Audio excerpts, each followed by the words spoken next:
Okay, folks, we're right at 6 o'clock. Happy New Year, everyone. Thanks for all attending our first meeting of the Gualala Municipal Advisory Council here in 2022. We've been doing our Zoom meetings now since, boy, I want to say April or so of 2021. So things are going good here, doing it this way. Starting right in, we'll call the meeting to order.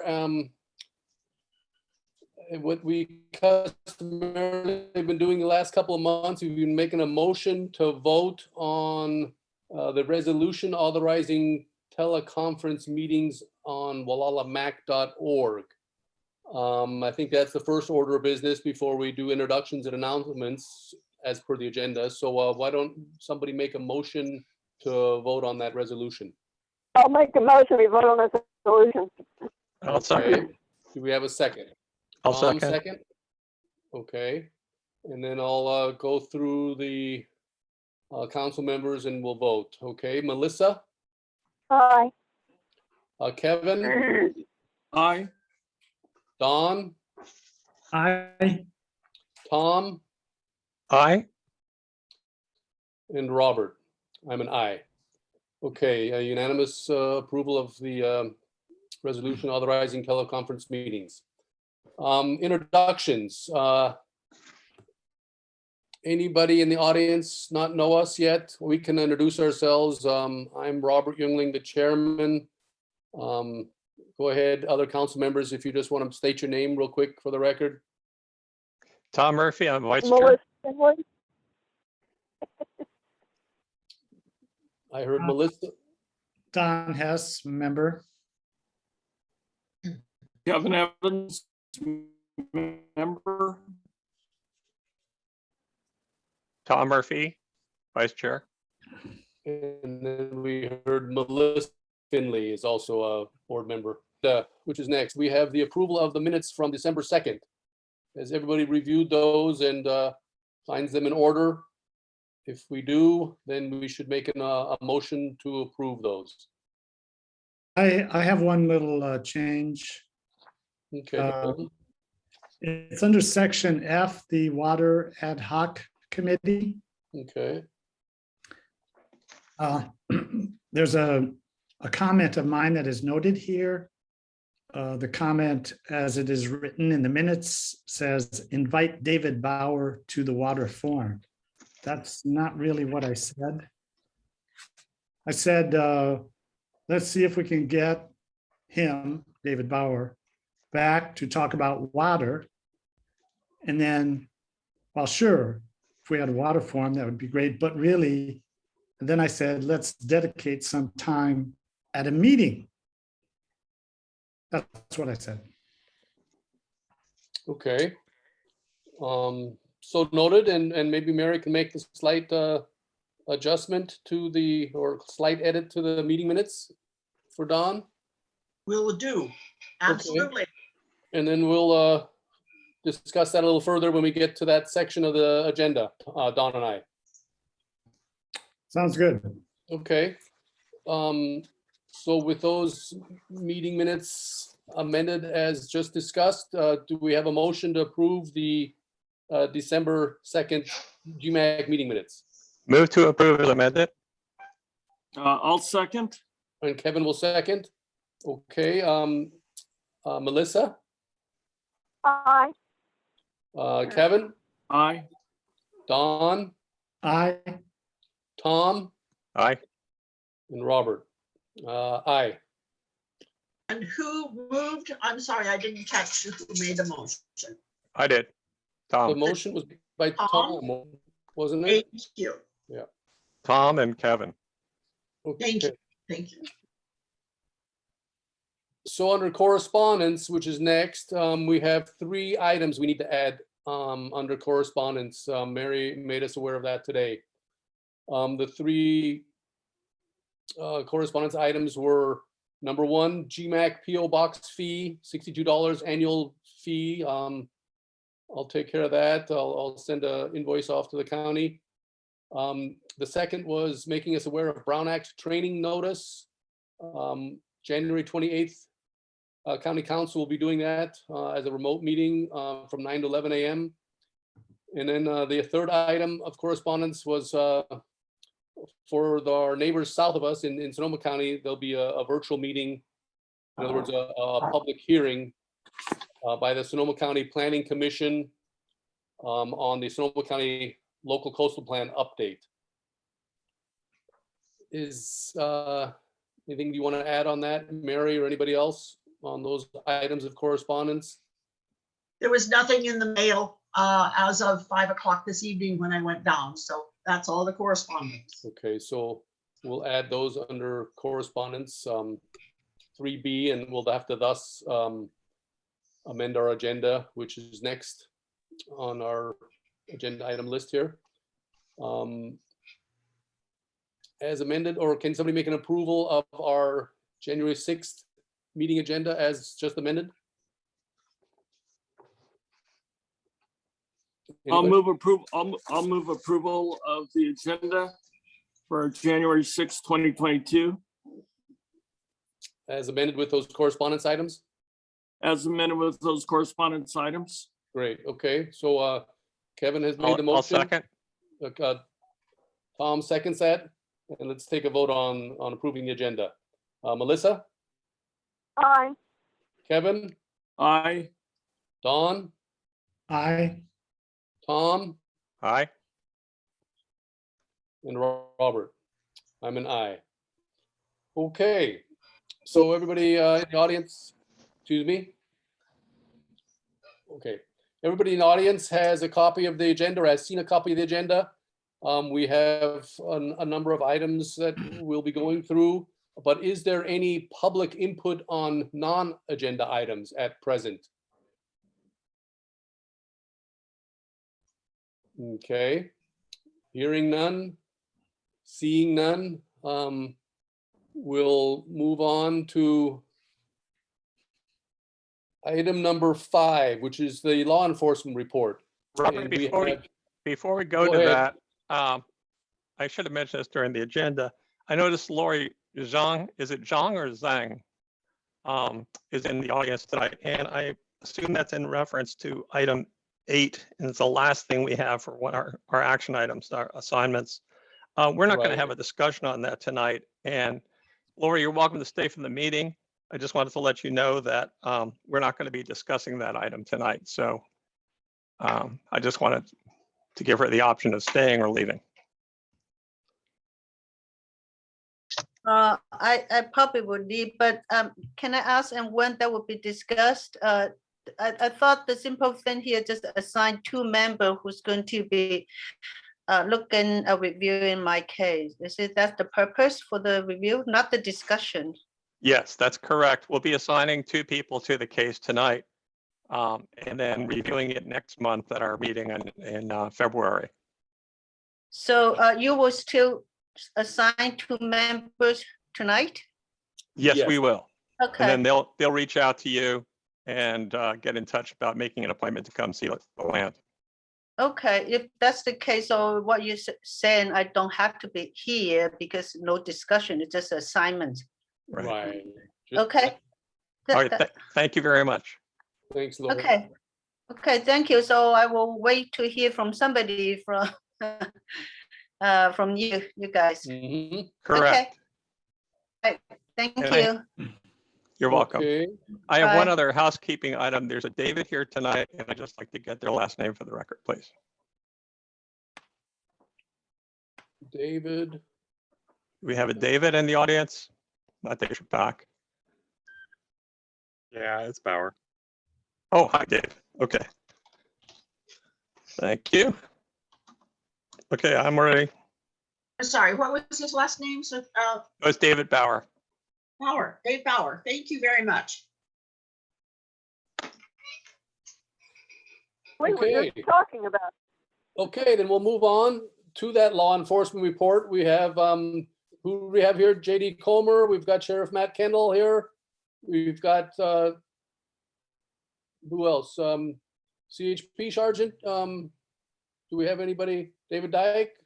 No, Sergeant Dyke is unable to attend tonight. He sends his apologies. He says he'll see you next meeting. Okay, So it's just you, JD, or I thought I saw And the sheriff. and The sheriff is here. Matt. Okay, you guys got the floor.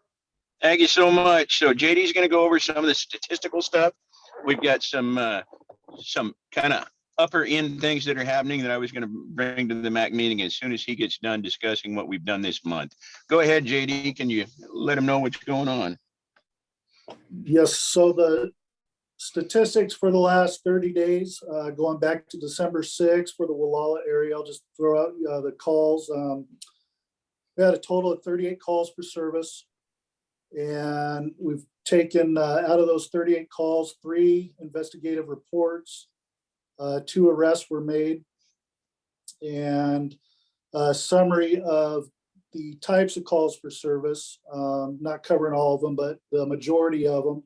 We had 5 assault-related calls, 2 calls surrounding harassment, 5 disturbance calls, 1 call related to a mental illness, 1 request to check the welfare of a person, and 3 calls surrounding suspicious circumstances, 1 theft call, 1 burglary call, and 4 incidents surrounding trespass situations. Not so much in the Gualala or South Coast area, but I'd like to bring up just a quick point for this last month, especially throughout December.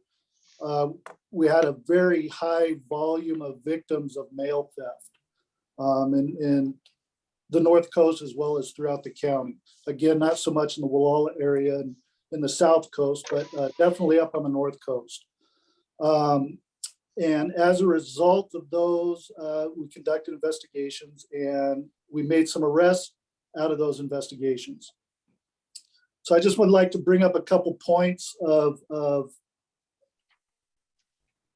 those investigations that would improve community law enforcement collaboration in combating not only mail theft and that, but again, property related crimes. And I know this might sound repetitive from the last meeting, but I think it's important just to keep that going.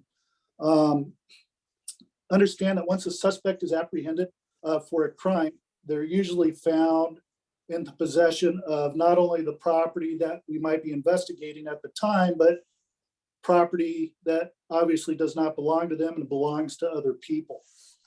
And we have a very difficult time when no report has been taken for property that has been stolen or it has not been reported. We have a very difficult time following up to identify the rightful owner of that property. And in some cases, the rightful owner is never identified. So with that being said, if you are a victim of a property crime, even if the odds are very low that the property is going to be recovered, please still, you should file a police report because you never know. And that will help us in those situations when we're dealing with large amounts of property where we know it's stolen, but we don't have a property owner, or we got to go out and try to find a property owner. Very time consuming.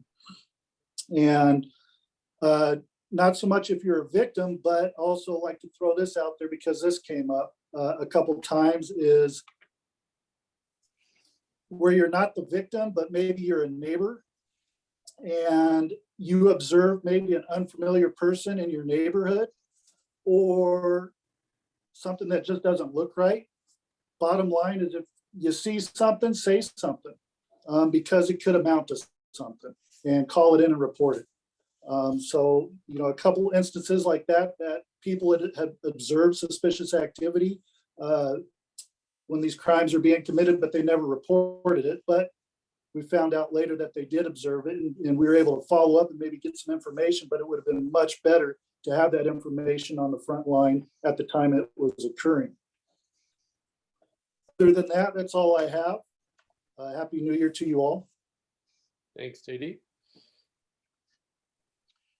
All right, Robert, and all of you folks on the MAC this evening, I just wanted to go over just a few things. We've recently hired some new folks. We've had some laterals come to us and whatnot, but we are still in a big fight with every agency in California trying to hire deputy sheriffs. They are a very scarce commodity right now.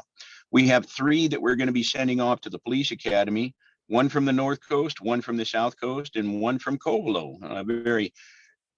I'm feeling my age when I'm a little bit older than his parents. And I remember when he was born, now he's going to be a deputy sheriff.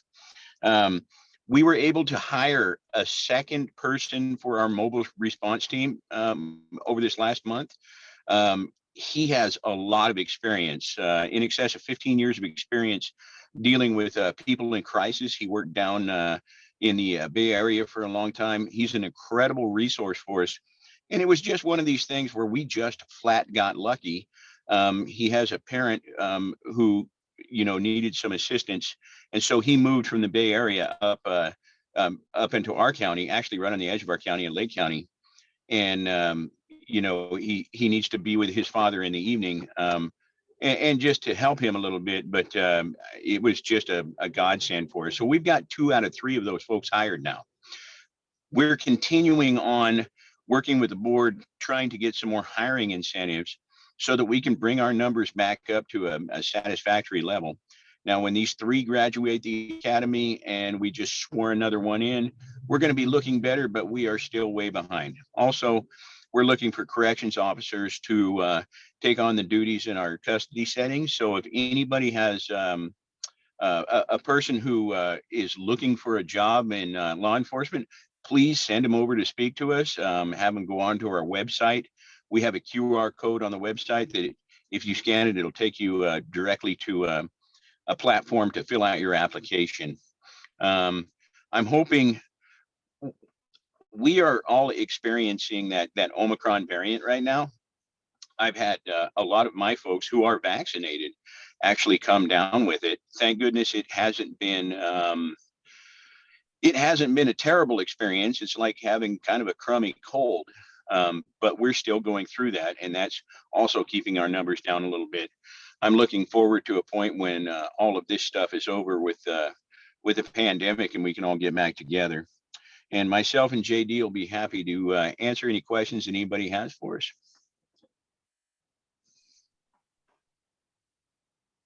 Go ahead, Tom.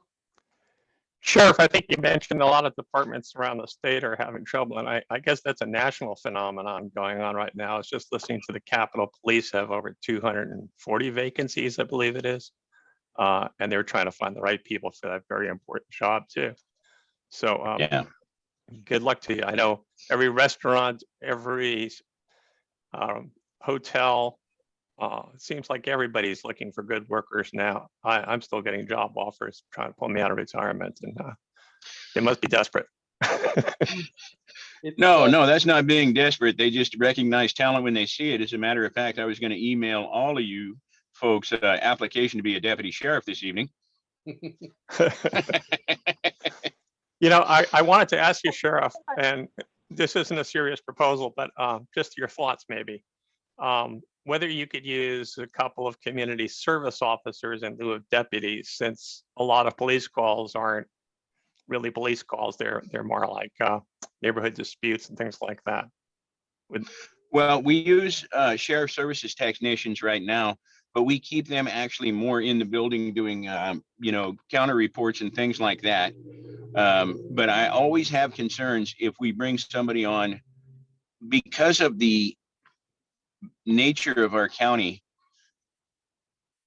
I don't want to put a person into a situation who isn't trained or adequately armed or adequately ready to deal with the situation by themselves, with the exception of a deputy sheriff. And, the police departments and sheriff's offices, we've used community service officers and sheriff services technicians to take counter reports and things like that. However, if we don't have a really good report to start with, then often the follow-up on it becomes just a bear. And so we've always stuck with peace officers completing crime reports. And the other thing is our sheriff services technicians, they make just a little bit more than In-N-Out Burger. And so we have a lot of trouble attempting to bring in quality folks unless they are working their way into a peace officer, law enforcement position. A great answer. Thank you very much. I think In-N-Out burgers actually pay pretty good these days. So Yes, luck with it that. is. I There heard any more Chick-fil-A was questions? offering $23 an hour in Santa Rosa. Yeah, and I believe sheriff services technicians make about just a hair under $17 an hour. There you go. And the tourism business is suffering a little bit too over here on the coast, from what I understand. A lot of the home rental companies are having a hard time keeping staff, and for whatever those reasons are, whether it's COVID or rate of pay or what it is, it's tough times right now keeping employees. We also have one of the things, if you could help me spread the word, we have a lot of outreach right now to some of our DACA kids, though, that Dreamers Act. I've got a young man who works for me who was actually from Israel, and he went through his citizenship while he was here in the United States. And so we're reaching out to a lot of these DACA kids, saying, hey, if you go to work for us, you have to apply to get your citizenship. But because this young man went through it, he's helping them with their applications and everything, because he has experience in doing it. He became a citizen, and he's working for us. And so if you have any fingers into those communities where we've got a lot of these DACA kids, we've picked up a few of them who are just wonderful young people, and we really appreciate them working for us. That's great to hear. And the ICO picks up our stories sometimes. Maybe they'll run something in our local paper about that. That'd be great. I speak Spanish, and so I know a lot of these fellas from working with them years ago and whatnot. And we're beginning to get some applications from their children, their cousins' kids, their families' kids. And we've got some really, really good young people who, were concerned about, boy, I'd really like to go to work for you, but I don't have my citizenship. Well, let us help you get it. I'll put the word out to Action Network. They work with the Hispanic community, and they, through them, can get the word out to other people. So Action Network might be able to help. I really appreciate that. Thank you, Mary. You're welcome.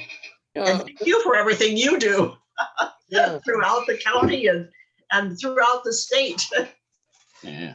Well, I think that, as this pandemic winds down and we all start coming back together, people are going to hit that workforce again. And I'm just keeping my fingers crossed that our economy really bumps up and people get back to work. And one of the wonderful things about Mendocino County is often we don't have enough to go around, but all working together, we meet the needs. And, that's one of the things that really shined for us here in Mendocino County. We're doing things better.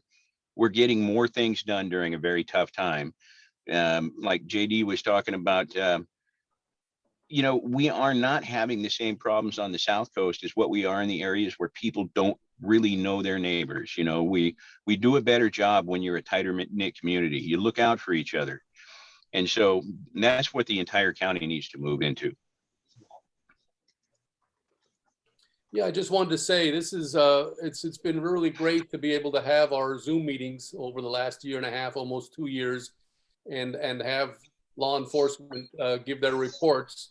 But I think back to times pre-pandemic where we had our community center meetings and we had actual sheriff forums every quarter. How nice that was! What a great attendance we had from the local community. That was a big event always, and you and JD and the CDP and California Highway Patrol would always attend, and it was a very valuable thing for the community to be able to see you in person. Well, we do over the computer too, but it doesn't replace being meeting in the meeting hall. So at least we got this still going like we do, and we always appreciate your reports every month. So thanks. And Well, the other thing I miss, Robert, I miss that pizza parlor right around the corner because I'd always call one in right before I went to that meeting. okay, we'll hopefully get that going again in the new year. All right. Any other council members or anybody in the audience have any questions of law enforcement before they leave us, before we move on? I don't, Okay. just Well, one reiterate last our, thing. just reiterate our invitation to stick around for this meeting tonight. We'll be getting to the highway item and a couple of things. And then there's another item about guardrails along Highway 1. I don't know if that'd be of interest, but it's under item 8. I Yeah, see I'm Frank gonna stick Demling in the around for audience. He might those. be here for those. Okay, great. One last thing. There have been a lot of things going on in the United States this year. And honestly, I just wanted to reach out to all of you folks and thank you for the constant good treatment that myself and these deputies receive. Over the Christmas holiday, Thanksgiving, all through that, we have got a wall of cards and letters from the public, from every community, thanking the deputies for the jobs that they do. And, you know, it really means a lot to them. We don't have guys complaining when they show up to work. And I think it's really, truly because they feel appreciated by their community. And it's really humbling for me. I just can't thank you enough. All right, good to hear. Wonderful. Well, we feel the same way. We love our guys out here. We're really happy. We know that it's not. We know there are a lot of jobs in law enforcement, and the fact that they're here and want to serve us is it means something to us. Means a lot to me as well. Absolutely. Thank you. Okay, Mary, did you have anything last minute? Okay, why don't we move on then? We're on permit applications. This is a coastal development permit that we're hoping to handle tonight that has been a continuation from the past month or so. It's coastal development permit number 2021-0032. DeWolfe is the applicant, and it's to construct a 2,908 square foot, 2-story single-family residence and a detached 567 square foot guest room over a 672 square foot garage. The location is at 30100 South Highway 1. Kevin Evans and myself, we walked this parcel a couple of months ago, and we customarily, GMAC has always, our administrative secretary, Mary Mobert, has always invited the applicant and or the applicant's representative to our meetings to kind of introduce us to their application from their perspective. And we've been trying to reach out to the applicant and or the representative for the applicant, and we haven't been able to get together here, whether it was the holidays or just the miscommunication. However, I believe the applicant is in attendance tonight. I believe I saw her name. If it's not still here, let me look. Yes, Vicky DeWolfe is here tonight. Okay, and so my question would be, you could have the floor, Mrs. DeWolfe, to explain to the council your project proposal if you wish. Just to briefly introduce us to it. This is your time to do that, and then we kind of go into a council mode and go on from there. So okay, perfect. Perfect. I also have Matt Goins is with me tonight. Okay. He's part of Mendocino County, part of the building department. And so he's here as well. Matt, did you want to do an intro to this first, or did you want me to take over? You can go ahead and just give your what you think is going on, and then they can address it, and then I can chime in if they have questions about our concerns and stuff like that. Okay, perfect. Right. So my husband and Troy and I purchased the property in 2019, and we loved it and fell in love with the Gualala area. And so we decided to put in some plans for building. We know there was a lot of history with the property as far as it being in an ESHA. So we addressed all those with having evaluations done by WRA and working with Michael Baron Wyke as well in kind of an overall concept and design. So you read out what the square footage is. That's what we're doing right now. And we have a placement plan and we have everything pretty much ready to go. And Matt's working on the CDP report. So Okay. that's kind of an intro to what we're looking at. And if you have any questions, we can answer them for you. Okay, great. Vicky, appreciate your introduction there. Kevin and I, we did have some questions. I don't know, do you want to go first or you want me to go first, Kevin? I'm just that. Go ahead, Robert, and then I'll Okay. piggyback Okay. your comments. Just some housekeeping things, or I went through the application again today and I noticed a couple of smaller items, but they're probably not worth bringing up, but I kind of wanted to start off with the septic system is a little bit difficult to explain, but it is not necessarily what you would call a standard septic system on this property. It is a specially engineered septic system, and it's going to need a whatever they call it, a treatment plant, a whitewater aerobic treatment plant unit to serve the proposed development. Now, I know on the application it stated that it's a standard system, but it's not really what you would consider a standard system, a standard straightforward system. It is a non-standard system. The system is specially engineered. It's going to have to be placed into the county's non-standard system program as per the soil scientist who did the septic system design on this property. I also talked with the environmental health about the water situation, which was of concern to me. When Kevin and I walked the parcel, I was looking for the well and personally had a hard time finding it. Well, suddenly stumbled upon it, and it's a well that's probably been there for many, many years. I did a little research on it. It's not shown, or it's not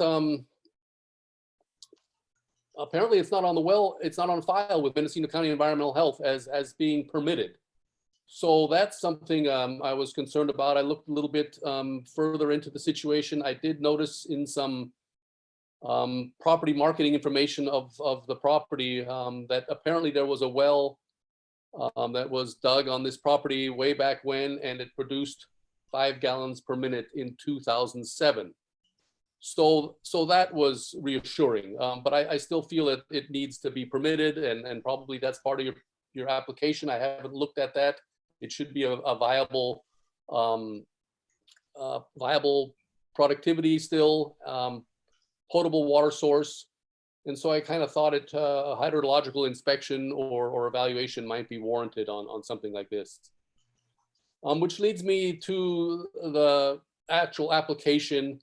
And you know, you mentioned yourself, Vicky, that the property is an ESHA pretty much entirely, and that it's concerning when I see personally when I see somebody looking to put underground water tanks within an ESHA. So that part was a little bit. I was wondering what was the reason for that. Does that absolutely have to be designed that way is one of my questions, or can the water storage system be located somewhere other than in the ESHA, where, I mean, that's the only, so to say, live or in the healthy Bishop Pine Forest is right along that Highway 1 strip there east of your proposed development. So that kind of jumped out at me here the last couple of days when I was reviewing this.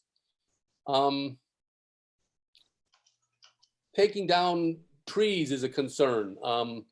There's already quite a few trees that are dead and dying on the property, and it looks like that is, as per your application, the best place to put the development. And we noticed the trees that are right in the development site. Those are fully warranted, I think, to replace, or not to necessarily replace those, but to remove them for the development proposal. But to have to remove any other trees, I think would be a shame. It is what they consider a highly scenic area. I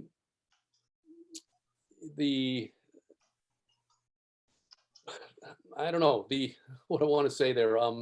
It is a scenic corridor that many of us have looked across for years. I saw somewhere in the application that it's not really, or shouldn't be considered scenic. It might have been in the takings analysis that I saw that, because it's so dense with trees. Well, that may have been at one time, but there's a lot of dead and dying trees, and then it has become a scenic corridor.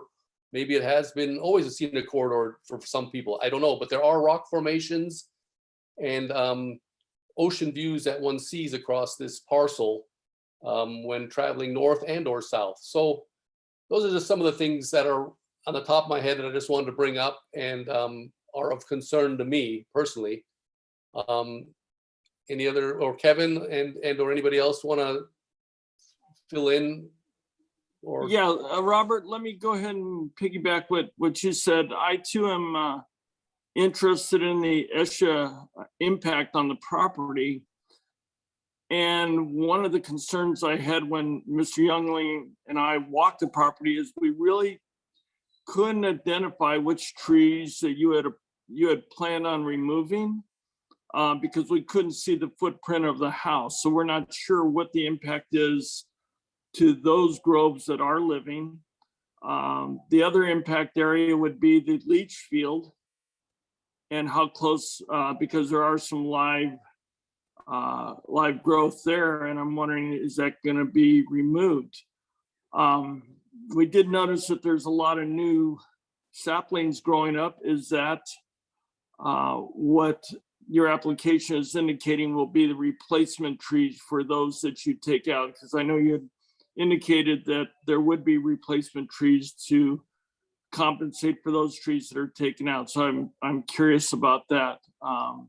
When we walked the property, we really didn't know the footprint, and that's kind of what I'm hoping to find out is where exactly is the house located? Where's the runoff and the impact of the leach field?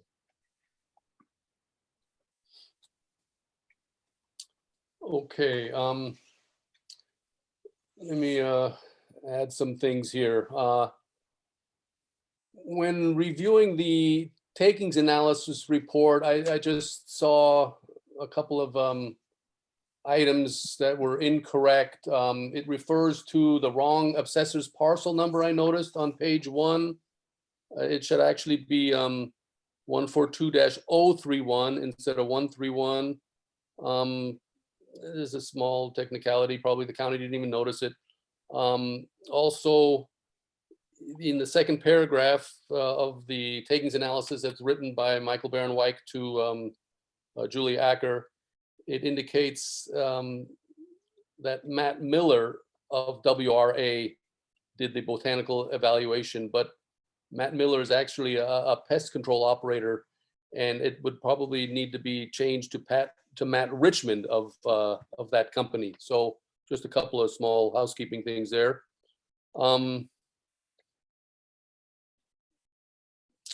The highly scenic designation is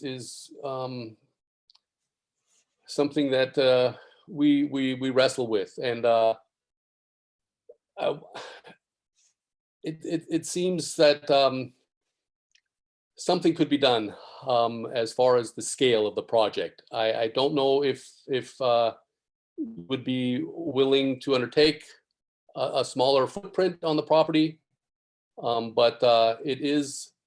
I'm surprised there's not actually more people from the Island Cove Estates Association that are concerned about that. I happen to have been up here for 35 years now. I've often driven by that parcel. I've walked that beach. In fact, I own property up in there for many, many years. And you look up at that parcel and it just seems, I mean, those are two different issues of the public's views across the parcel and looking up at the piece from the beach. But it seems like a big footprint on the property.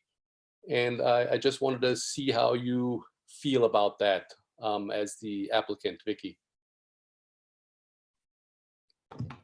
Okay, perfect. Robert and Kevin and the board, I'll address some of those things if I can. Okay, thank you. The septic system was designed and approved. We already have a permit number for it, for the leach fields and where it's located. And it looks like from the drawing I'm looking at, it was 104 feet to the creek line. So it was out of the ESHA, according to what they created. I don't believe, it says it's a standard system. I don't think it's anything different than normal. There will be some trees that have to be removed according to the plan. But some of these trees are cypress and they're not, because they're in the cypress area. And you walk the property and you can respect the property, I'm sure, but there's a lot of different types of trees there, mostly bishop pine, but there are some cypress that are not native in that area. And that's where the leach fields would go. So from what I understand, the permit has already been approved and is still valid for the septic system. Item 2 you addressed, which was the well, you're correct. You did find it. We had a hard time finding it. It was noted back in 2007 that they did a test on it. It was 5 gallons per minute, which was great. And we have no idea when it was drilled. We bought the property that way. The previous owner had no idea. I don't know how long she owned it, but we're grateful that it's there and we're looking forward to using it. The item 3, which was related to underground water tanks, that looks like it's it would be on the outside of the ESHA. And I think it's just so it would be more visual to the ocean. If we put a bunch of stuff there and kind of hide a bunch of stuff, no one's going to see anything but a bunch of water towers. And if you've been on the Iverson Point, you'll see there's water storage tanks right there on the corner. And then they're right in the eyesight. So I'm surprised that they were allowed to do that. I don't think they look that great, but burying them would be a way to keep them out of the view. I don't think that's a hard issue for us, but if it's something that the Coastal Commission doesn't approve, then we'll put them above ground, but that's up to them. As far as the trees are concerned, we love the trees and we're going to keep every one we possibly can. The problem is there's a lot of dead ones and they're very dangerous and they're a fire hazard. And they really, from a safety standpoint, should be taken down as soon as possible. And if you looked at the pictures from over the years, you'll see as the years are going by, these trees are dying at a very fast rate. Our goal is to replant them. The dead ones that we're taking out, we're going to replant new ones. And there's a lot of little seedlings on the property. We're going to be capturing them and then replanting them into bigger pots and then eventually planting them into the ground. So we have some good plans for those trees. We love the trees that are there. We're going to try to keep every one possible that we can. The other thing was the scenic corridor that you talked about. I have a hard time with the whole concept of 2-story because every house around that area on Iverson Point to my neighbor to the left, they're all 2-story. And if we don't do 2-story, the house is going to be a 1-bedroom because we have nowhere to go with it. So the only way to get the square footage which we needed was to go up. And in talking with Julia Aker-Krogh, who came out and walked the site with us, in her opinion, it should not have been considered highly scenic. And so we took her word for it, and Michael Baron White was there at the time, and we continued with the 2-story. The other thing that does too is it creates a smaller footprint, so we can keep away from that ESHA as much as possible. So we want to continue to have the trees grow, and keeping that house away from stretching it out into a farther area, we thought would be better. So we talked about the saplings, which was item 6, and then the takings analysis. Yes, we're going to replant the trees. In regards to the typos, you're absolutely correct. The APN number is off. Yeah, That should have been Matt Richmond. that's minor. Yeah, you have to understand though, we do really appreciate the applicant talking with us about the application. It's good communication to have this with you. So I appreciate that. The height limitation or the height of the project is going to be what again? 28. 28. Okay, and that's within the legal parameters. I believe the county height limitation is 32, but for that specific parcel, it might be 28, right? It's 18. 28, right? It's actually 18, and so in a highly scenic area, it's 18 feet, and non-highly scenic areas, it's 28 feet. So For the record. For the record, okay. Thank you, Matt. So that I understand. So you're going to be applying for a variance to the height requirement, or how do we view that, Vicky and Matt? So if you want me to, I can talk about this if you'd like, Vicky. Yes. So the issue is Julia went out there and took a look, and she has some authority to allow certain things to happen as the assistant director. One of the things we always sort of look at from a planning perspective is what's more impactful, the visual impacts or the impacts to the environment. So for us, it's the impacts to the environment. That's more crucial. So we'd rather see people go up than out, because I don't, it makes sense. And given the area, she is correct. There are a multitude of 2-story homes in that area. You can just take a quick stroll through. I went out and did the site visit myself, and you can see at least 3 homes from that parcel that are 2 stories. So that's not a huge stretch for that area. The size of the house though is a bit, it is over the average, and that's something I didn't do the calculations and look at until this afternoon. So that might be something that could become an issue, Vicky. But I don't know if that's going to happen yet. I know there's a takings analysis, and I read through it, and I understand what it's for and what it does. But the problem with some takings analysis is this is not apples to apples, right? So one of them is the Fallow project, FALLOW, but that is 2.5 miles south. So, and it's not in a highly scenic area. It doesn't have any CNDDB, California Natural Diversity Database, anything mapped on it. And it's not, I don't know if I said this, but it's not in a highly scenic area. So it doesn't have a lot of that criteria. So, and it's not really a fair comparison. So what you're dealing with is something very different than what other people are dealing with right now. So we may have to talk about the size of the house. It wouldn't be too much, but the 2-story is not going to be much of an issue. We do have I personally have some mitigation measures put in place to allow for the replanting and the visual impacts, to put screening up along Highway 1 so it's less impactful. And that's something else I'd like to mention for everyone is highly scenic. And, a lot of people assume that you're talking about the ocean. That's not always the case. There's more to it than just the ocean view. It's just a view in general towards the ocean, but it doesn't have to necessarily correlate to seeing the ocean. It could just be a scenic vista area. So that's something to be pretty clear about. It's not always about the ocean. Just not seeing homes and seeing the peaks of them and seeing chimneys and metal things, and it's just not, it's not natural, I guess. So we're trying to mitigate that more than the impacts to the ocean. I don't know how free I'm allowed to speak here, or how much I'm allowed to ask. I got a question, Matt. Yeah.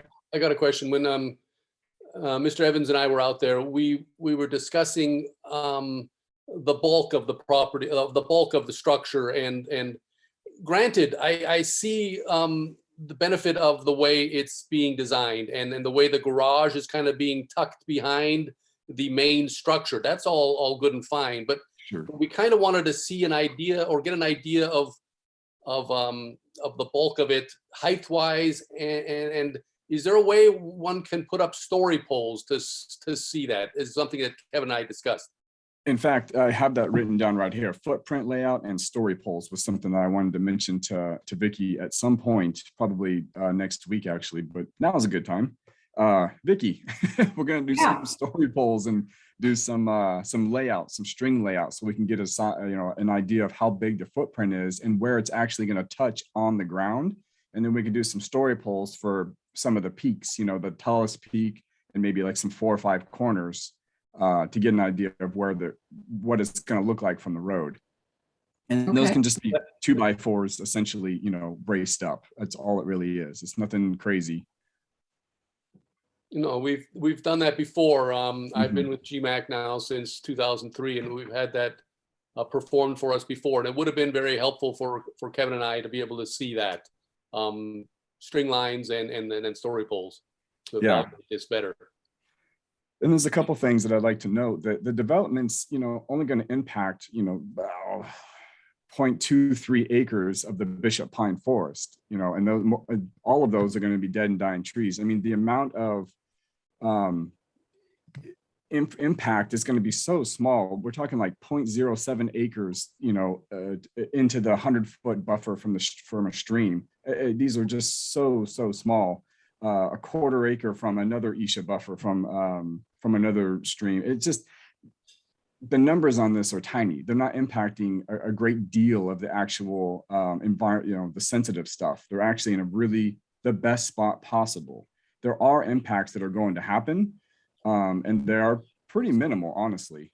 But I do agree that this, unfortunately, Vicky, after looking at the takings, you are larger than any of the average homes, which causes a small problem. So we'll have to maybe talk about this later about what that means, and maybe get Michael involved, and I'd love to meet you guys there. We can bring the takings analysis, and we can sort of talk about what it is, what that means, and why that has to happen.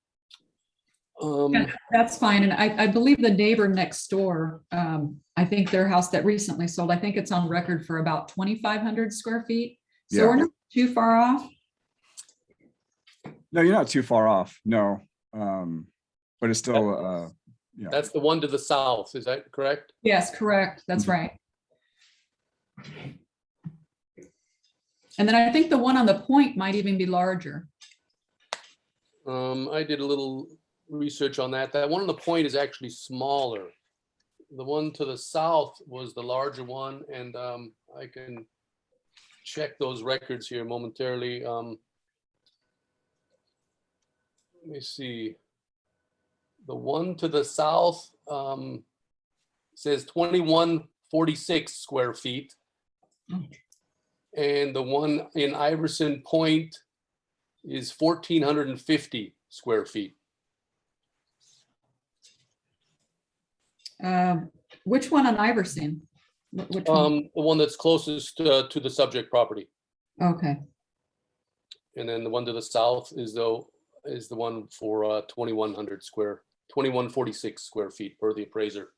There's also one that recently sold that was on the far point, which looked pretty large. It recently sold. It was, I'd say maybe 5-6 months ago. Of Iverson Point? No, a little bit far southern.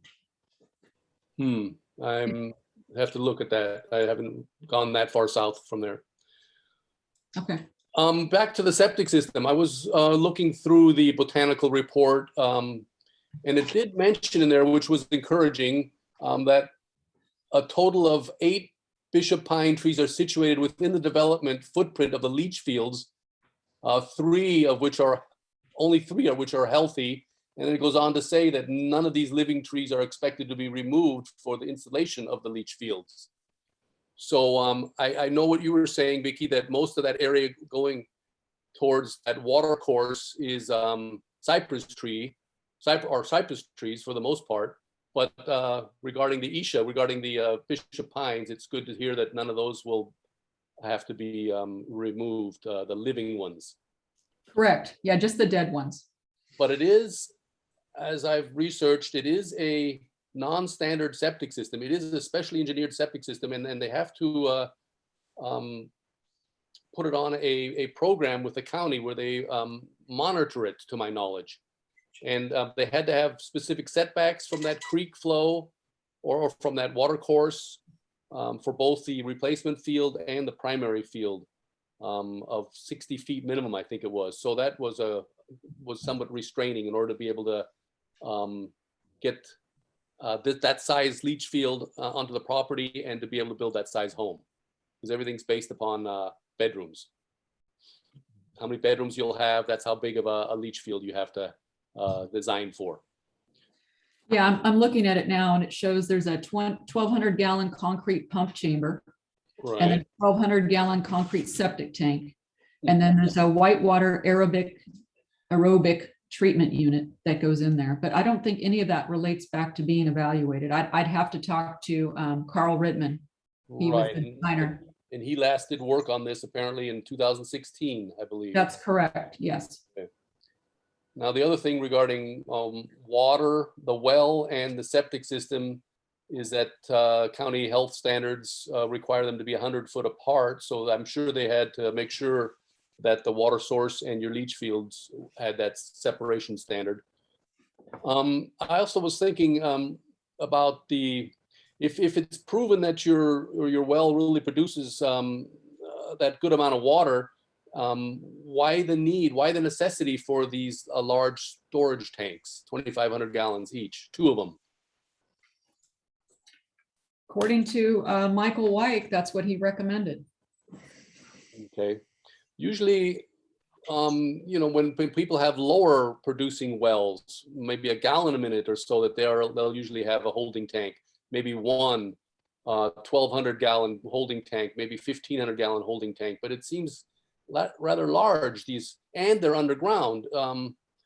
It just seemed a little excessive to me, this storage, water storage facility. And it's in the Isha too, or partially in the Isha. Yeah, that's a question for Michael and he's not here tonight. So I can't answer that, but I can send him an email. Yeah. And if they had to be underground, or if you wanted them to be underground, could they be underground somewhere else, like in the middle of the driveway or somewhere?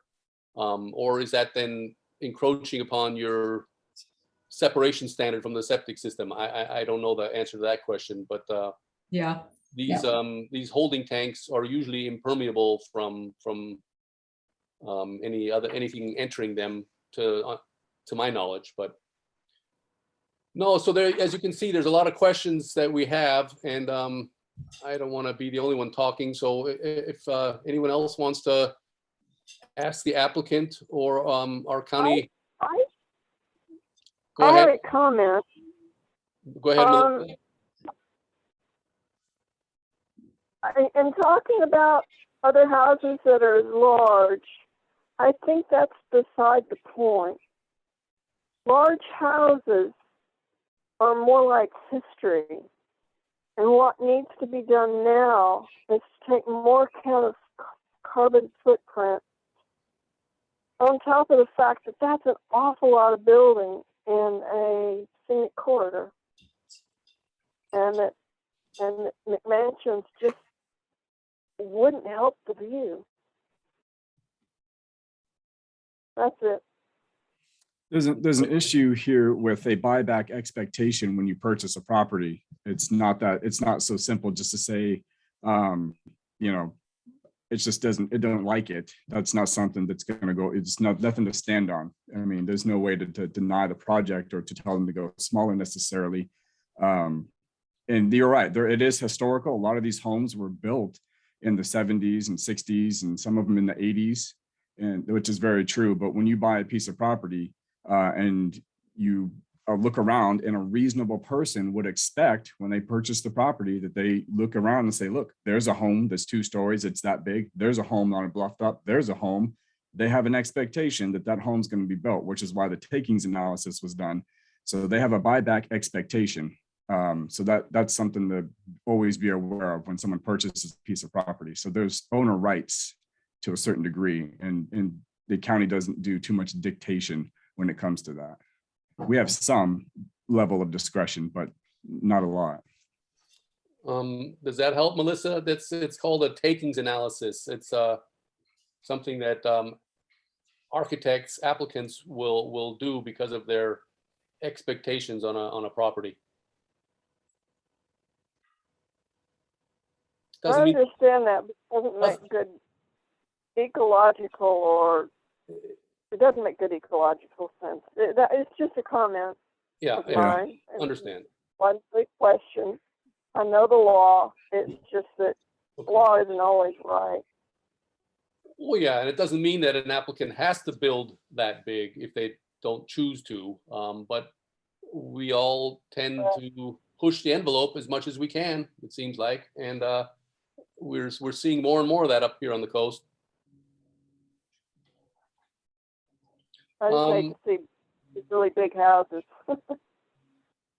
The other thing is, I live in a 400 square foot house, so I have my viewpoint. that's Melissa for you. Okay. Any other comments? Mr. Evans, any further input from you?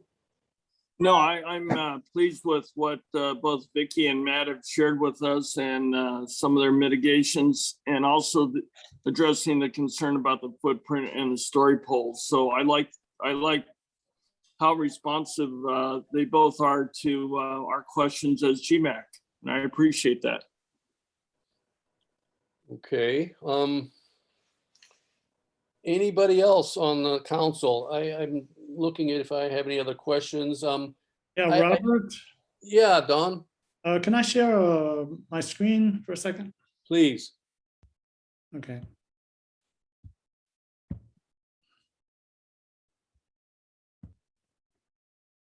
Can everybody see that? Yes, that's very familiar. Okay, now, isn't that Iverson Point there? Yes, it is. Will this house, and this is a picture I took from Hearns Gulch. Will this house be visible once constructed in this area here? Is it behind the trees? Yes. Okay. All right. I'm curious what the purpose of the house is. I mean, what its use will be. Well, I'm kind of hesitant to answer that, only because it's kind of personal, but I'll answer it. My husband and I have been looking at that area for probably 10 to 15 years. And when we saw this property, we fell in love with it, and we're very emotional with it. And we're hoping to live there and retire there. That's our goal. Okay, so it's intended to be a permanent residence, more or less, not just a vacation home? Correct. Okay.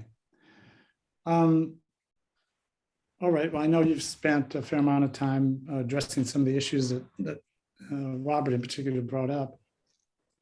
But my main concern, I think, is the size of the house. I really do think it's too large. It looks like, according to Robert, the couple of houses that are in closest proximity to it are substantially smaller. 2,100 and 1,550 square feet, as Robert indicated. Yeah, I understand, pretty much needs to be 2-story, and I don't have a problem with that. But, bear in mind that there's also a 567 square foot living space. Is that above the garage, or this additional guest room or something? Yeah, that was supposed to be like an apartment. If we would get approved for that, we'd make that an apartment, so we could rent that out. I see. Well, actually, that's, we do need housing here in this area, so maybe that's not a bad idea at all. But I do think the main house is too big, and It's a 3-bedroom, 2.5 bath. So, from our standpoint, it has a master bedroom, a kitchen, a living room, and my office will be upstairs, and then we have one extra bedroom. So from a space standpoint, I didn't think it was all that large. So, yeah, well, okay, but I know of 3-bedroom houses, maybe they don't have a master suite or anything, for that only requires, say, 14 or 1,500 square feet. So it is possible to build a 3-bedroom, 2-bath house and not have to build something that's almost 3,000 square feet. I lived in a 3-bedroom, 2-bathroom house that was only 1,800 square feet, and it had a master bedroom with an ensuite. So it could be done in 1,800. And I kind of share Melissa's concerns there too, because the bigger a house is, the more materials it requires, the bigger the carbon footprint it is. There's a substantial amount of carbon released when you build a house. So the smaller the house that it can be and still serve your needs, the better it is for the environment overall. So that is the main problem I have with this project. I'll be honest.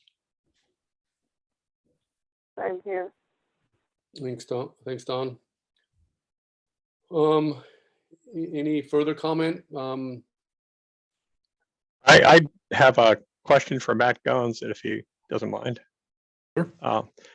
Matt, could you comment on what Don Hess just asked about the size of the house? And is that something that's even in the ballpark for the county to look at or not? It is only within certain parameters. My opinion, or if anything, is irrelevant as a planner. It's more about the facts and the findings that I can adhere to. So while I live in a 1,600 square foot house, it has it has 2 bathrooms, 3 bedrooms, and I got 2 kids and a wife, and it's fine. But maybe someone doesn't want that and they want a bigger house. I'm not going to say anything about that. That's not my business. My business is making sure that it meets certain parameters. One of those is when you do a takings analysis, you have to make sure that you're meeting at least the minimum, which is the average size in the area. And I really hate the fact that we have nowhere to call the area. Like I couldn't point you to a place that says it's, within a quarter mile of the house and all. I don't have anything to point to say what that is, which kind of frustrates me as a planner, because that leaves it way too subjective. Like I said, one of these properties that's being referenced is 2.5 miles south. I mean, I feel like we're in a different ballpark now, but that's how I feel as a planner. But in this case, looking at the bottom of this thing, they are larger than the average square foot home in the area. So that is, according to the takings analysis, something will have to be done about that. I don't know how much further. I have to do a little more math and just do a little more reading, but it is larger. And after talking with Julia today, we both come to the conclusion that something will have to happen, like a lessening will have to happen. We definitely don't want it sprawling anymore, but maybe it comes down in size. I'm not sure. We have to talk with Vicky and find out and Michael, and find out what we can do, what we can compromise to. My concern, and the reason I ask about that, Matt, and I don't know if there's anything in the county codes about this, honestly, is having lived in a couple of areas where property values rise, people build larger homes in the area, Mm-hmm. that prompts property values to rise more, house values go up and up and up. And we have a housing crisis in this, particularly in our area in the South Coast. Mm-hmm. Where workers cannot afford to get a house, and houses keep going up and up and up. I have nothing against a 3-bedroom, 2-bath house, but I do wonder if there's any rulings in the coastal area or in the county code regarding the size of a house relative to the lot and how much they're covering and all that. Are they within the parameters of that? Yeah, they're within the parameters of the lot coverage. It's a fairly large, I mean, when you actually look at the code of how much lot coverage you have to do to be out of compliance, it's insane. Like you have to cover, you'd have to have, for that property, you'd probably have to have a 20,000 square foot house to be out of compliance. Like, it's enormous. I just find it completely out of control. Okay. So yeah, they're well within, and almost every single person in this county is going to be well within their rights to build almost any size house they want without having lot coverage, unless you have a very tiny lot, which I again find disheartening. The unfortunate thing, Tom, on our southern coastal area here is that we don't have, you were a former Sea Ranch owner. They have the benefit of having pre-described or pre-prescribed bulk requirements, bulk square footage requirements on some of the visually impacting lots from the highway.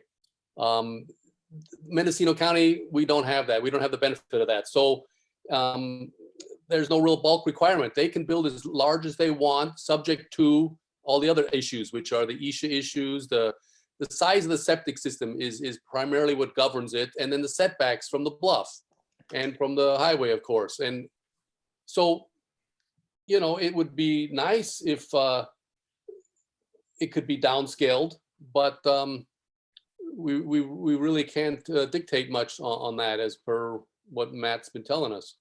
And Matt, one more question. There's nothing in the coastal zone regulations regarding that either, right? For what exactly? For size of a property in a scenic, well, whether it's a scenic zone or not. There is. Size of the property, maybe. Well, what's there's that lot coverage. restriction?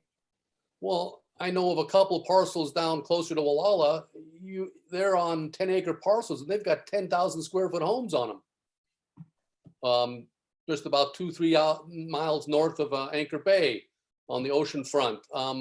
So some acreage must have some influence, Matt, no? It's lot coverage. It has to do with lot coverage. Lot not coverage, so much, that's it. yeah, it's lot coverage. It's a percentage of lot coverage. Mhm. And I don't remember, I don't know it off the top of my head, so I'd have to look it up, but I could certainly find it and email it to you guys or something like that. But like I said, when you look at it, you're going to be flabbergasted because No, I know that's true. I looked at that a couple of times, but I was just wondering, and this is no reflection on Ms. DeWolfe for the application here, but I'm just wondering what the rules are regarding large houses in a particularly scenic spot on the coast, and whether the state coastal commission or the county has any rules on that. It does seem like it would be something appropriate to be regulated, considering that view is something that we all share. it is. And building a huge house in a view zone does impinge on the enjoyment of the area that we all share.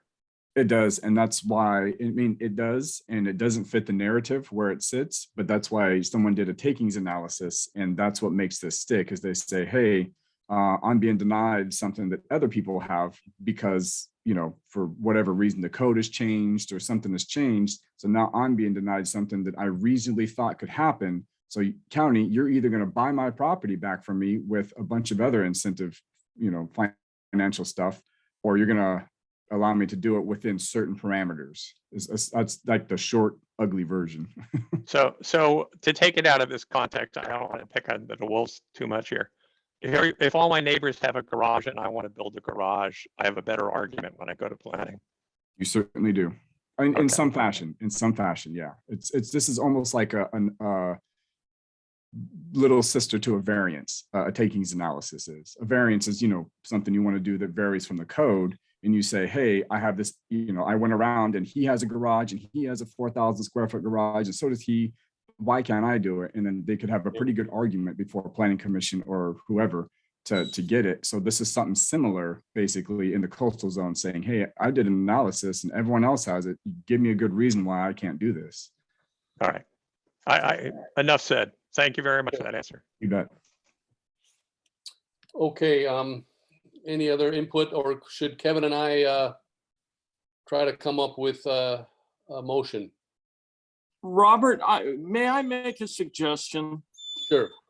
Because there's a few things that Matt and Vicky and the architect really need to discuss, and one is the holding tanks and the variance on the size. Plus, they're talking about putting story poles and a footprint out there. I would like to have them take care of all that and then come back to us, because it sounds like they're really working in good faith to try and make this work. And I think let's give them a chance to do that. If it doesn't hold up the project, let's have them do that and maybe bring this back at the February meeting. I would entertain that suggestion. I think that's a good suggestion. I mean, we're in the dead of winter. Putting up some story poles and doing those kind of things would definitely help us all with this application. If the applicant and the planner, Matt, are okay with that. I'm okay with it. It's not my project. Yeah. Okay, you want to make a motion to that effect, Kevin? I was waiting to see if maybe Vicky had a comment before I. Yeah, what I'd like to do is talk to Michael about some of these things and then get back to you if I could do that, because you know, he's the specialist with this stuff and he may have more information that none of us have. And I'd like to get that back to you before I make any decisions. Okay, then Robert, I would like to make a motion that we bring back this item for our February meeting to discuss and look forward to Vicky's input and Matt's input prior to our next meeting. Okay, thank you for that motion. I can either second that, or it'd be preferable if another council member seconded that. I'll second that. Okay, Melissa seconds that. Let's take a vote. Oh, wait, can we discuss? And let's discuss it first before we take a vote. Yes, thanks, Don. Okay, now I think that motion makes sense. But personally, I'd really like to see them come back with a smaller design. When you- Smaller in the sense of square footage for the main house. I think they need to do that. And, you know, I'm not really prepared to vote in favor of this project until it is scaled back. Okay, Can I ask a clarifying question for Vicky's sake? Sure. go ahead, Matt. When you say smaller, I heard you say square foot, and I know what that means, but what if the square foot was, what if the height was the same and the square footage was smaller? Or if the square footage was the same and the height was smaller, or, you know, the square footage of the footprint was the same and it was a shorter height? I mean, what specifically, it's just square footage. You can move that many different ways, but I would love to have a little more clarification on the footprint or the height or both, if that makes sense. I would think Mrs. DeWolfe has to go back to Michael Baron-Wyck on that, but I don't want to speak out of place, Mrs. DeWolfe. Well, I was looking for Dawn. You were looking for Don's input, okay? Sure. Which was his personal opinion, by the way. Yeah, Right. I'm not speaking for the whole council. I'm speaking for myself. And I'm not exactly sure how that could work out. Perhaps it's a combination of footprint and height limitation. You know, I'm not an architect, so Sure. I can't tell you exactly how this could work out somehow, but I'm looking for smaller size house, you know, less impact on the environment. There was discussion of these 2 storage tanks, both of them underground. Why do you need 2? Why wouldn't 1 suffice? There again, that's fewer materials, less disruption, smaller carbon footprint. You know, I think steps should be taken to scale this project back so it meets their minimum requirements, but does not, you know, go beyond what is really necessary for the type of house that they want to build in this location. That's all. Okay, we have a motion on the table. Any further discussion? can we get a second on that motion? Melissa, Second. Melissa Melissa seconded. already seconded. Then let's take a vote. Melissa, Aye. Kevin, Aye. Don, Aye. Tom, Aye. Robert, myself, aye. Okay, we all got some work to do. Let's revisit this next month, and I really appreciate you attending our council meeting, Mrs. DeWolfe, and all your input was very valuable. So we are appreciative of that, and we look forward to talking with you all next month on this. Okay, perfect. Yeah. And will you send us an email so we make sure we get the date and time correct? Yes, we will do Okay. I that. appreciate that, Robert. Okay, Vicky. Thank you so Thanks for- much. Thanks I for will taking. absolutely send you, an email with the agenda next month, Ms. DeWolfe. Okay, thanks, Mary. No Okay. problem. And thank you for being interested in your project and in joining it. Yeah, Thank you. thanks. Okay. It's not easy. So let's move on then. That was, I don't know how long we spent on that, but let's move on to okay, council matters. We're at old business, and we have our GCAP committee report to give. And I'll turn that over to Tom to start that. Thank you, Robert. I have some slides to present tonight, and I'd like to record the session so that we can share it with more of the public and get more input for this project. But I'm going to do the format for tonight's meeting. I know we have several Caltrans representatives here, and I'm very happy you're here. And I see Nafili Barrett as well. We're going to start off with giving a little background that some folks in our community and maybe some folks at Caltrans or even Nafili aren't familiar with. And then we'll get into a little bit of the new slides that Caltrans presented at the MCOG meeting last month. I did not know, we invited the Caltrans folks and Nafili to join us tonight. I wasn't sure they were going to be here. We didn't get a response on the invitation.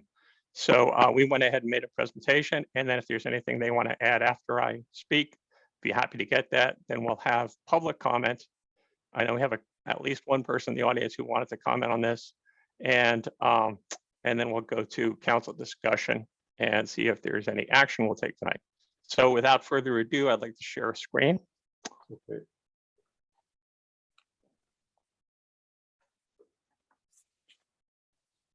And you should now be seeing my screen. Will all the Streetscape update? Mm-hmm. Okay. So in January 2021, last year, a year ago this month, we had a town meeting and a Caltrans survey that found the town was very supportive of alternative 4A with parking on the east, pending an addition of a turn lane. That's what the interim would be set for. And there were some concerns in the town about, gee, does anybody really park uptown? Really, the parking is more downtown near the surf. In April of this year, Caltrans said, even though that we had strong support for this Caltrans provided idea, Caltrans suggested it was considering some ideas for a possible alternative 4C, including some truck and large vehicle parking at the community center, a southbound left turn lane at Ocean Avenue, interim parking at the Surf Market, which was something that the Surf Market and GMAC had repeatedly come back to. In May, immediately following that, at our next meeting, GMAC advised Caltrans regarding all three concepts. There was no actual alt C at that point. We recommended rejection of the truck parking at the community center on both safety and aesthetic grounds. And we recommended approval of the left turn lane and interim surf parking with several conditions, some very specific conditions. And it should be noted that GMAC has supported alternative 1, 2. We favored 2 over 1. We supported 4A and 4B. We supported 4A over 4B. And we also supported 4C with conditions. And we hope that input has been helpful to Caltrans. Tonight's update follows a presentation by Caltrans at MCOG last month, where they said there could be truck parking or landscaping at the community center And I think the consensus at that meeting was leaning towards avoiding the truck parking. I think that Jeff Pimentel, the new project director there, said that he was, we should just disregard the truck parking, that it would be landscaping.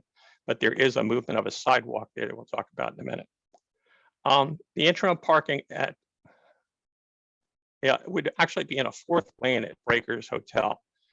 This is a 3-lane project through most of the town, but there would actually be a little space there for parking in front of the Breakers Hotel for 5 spaces. That space is currently paved, although probably not up to Caltrans standards. And as it gets a little involved with moving a curb in the future and that kind of thing.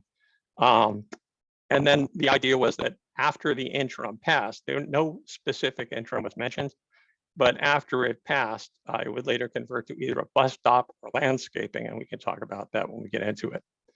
And they dropped the idea for a turn lane at Ocean Avenue because it was not within the scope of the present project, but it could be added later. In the Streetscape project, there's also a left turn lane on the north end of town that could be added later. GCAP committee, that's the Gualala Community Action Plan committee that oversees Streetscape, welcomes the council and community input on these ideas, and GCAP invited Caltrans to attend this meeting. Again, I'm very glad to see they're here. It seems like we've not had them with us for a long time. Project schedule that Caltrans proposed, I'll just point out a couple of things here. Construction would begin in 2025, which is could be a little bit sooner or it could be a little bit later because of this big bold-faced disclaimer in the middle here, assuming a preferred alternative is supported by a majority of community members. I'm optimistic about this. I think we're very close to a final solution here that would fall in line with the town plan. And tonight's presentation will start with kind of a review of the requirements of the town plan to put that in perspective. I see Nafili has a question here. Nafili, I'd ask you to hold all the questions till the end, if that's okay. If it's not, give me a chat and I'll try to work that out. And this is also new. On December 7th, the Department of Transportation has a new director's policy on complete streets. And I won't go into quoting the whole 4-page statement, but the highlight is that all transportation products funded or overseen by Caltrans will provide comfortable, convenient, and connected complete street facilities for people walking, biking, and taking transit. And it goes on to talk about maintenance of those facilities. There's a possibility of an exemption, but it's kind of involved. So just to quickly go through some of the town plan requirements, I think some people are under the misconception that GMAC has a position on this. We really don't. We really follow the law, and this is the law. The Gualala Town Plan is the law under county ordinances and the local coastal plan. Changing it could take a decade or more based on the experience of other communities in Mendocino County, but further delay a much needed highway safety improvements. We follow this law in reviewing the Streetscape project, and it's been behind our support of the Caltrans alternative so far. 6.1 notes that highway improvements should be required to help make Highway 1 a scenic element of the townscape. So where possible, we always take that into consideration. 6.2 says a planted median shall be provided to help mark the southern entrance, which is the gateway to Mendocino County and the South Coast. And if we have a center turn lane, some of that could be low growth there if that's permitted by Caltrans. 6.3, parking areas shall be located outside the corridor preservation setback. We have a lot of parking, I'll show in a slide in a minute. And landscaping along Highway 1 and local roadways will provide an aesthetic complement to pedestrian walkways. So there has to be, and also partial screening of any off-street, off-highway parking areas and buildings. That has to be taken into consideration. Yeah, I got your note, Nafili, and we'll mention that when we get to that slide. 427, we could use cluster landscapes. This is recommended, and it would help maintain a more natural appearance in town. So some of the alternatives we looked at had landscaping, if you will, just 2 feet wide. As one resident said recently, you really can't do much with 2 feet. And it's nice to have clusters where you can plant a bunch of trees. And that ties into the question that Nafili was asking about the landscaping at the community center and the sidewalk. I'll get to that when we get to that slide. And item 430, the highway medians and embankments should be landscaped with ground level shrubs and herbaceous plants. Let's talk about flowers and foliage based on low maintenance and irrigation requirements, so they won't take up a lot of water. And we'll talk about maintenance. That's a whole separate discussion, whether community groups participate in the planting and maintenance of those, whether Caltrans under the new ruling will be able to participate, and the county as well. I know Nephili's been listening at that. Streetscape requirement 6.4.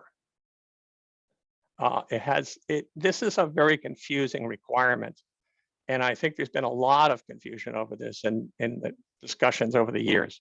I've only been involved in this in 2 years, but long before I got here, people started talking about a minimum 80-foot right-of-way. We can't possibly do that through town because there's trees and there's gullies and there's buildings and stuff. We can't do 80 feet. And that's probably right. But I'm going to skip down to the bottom here.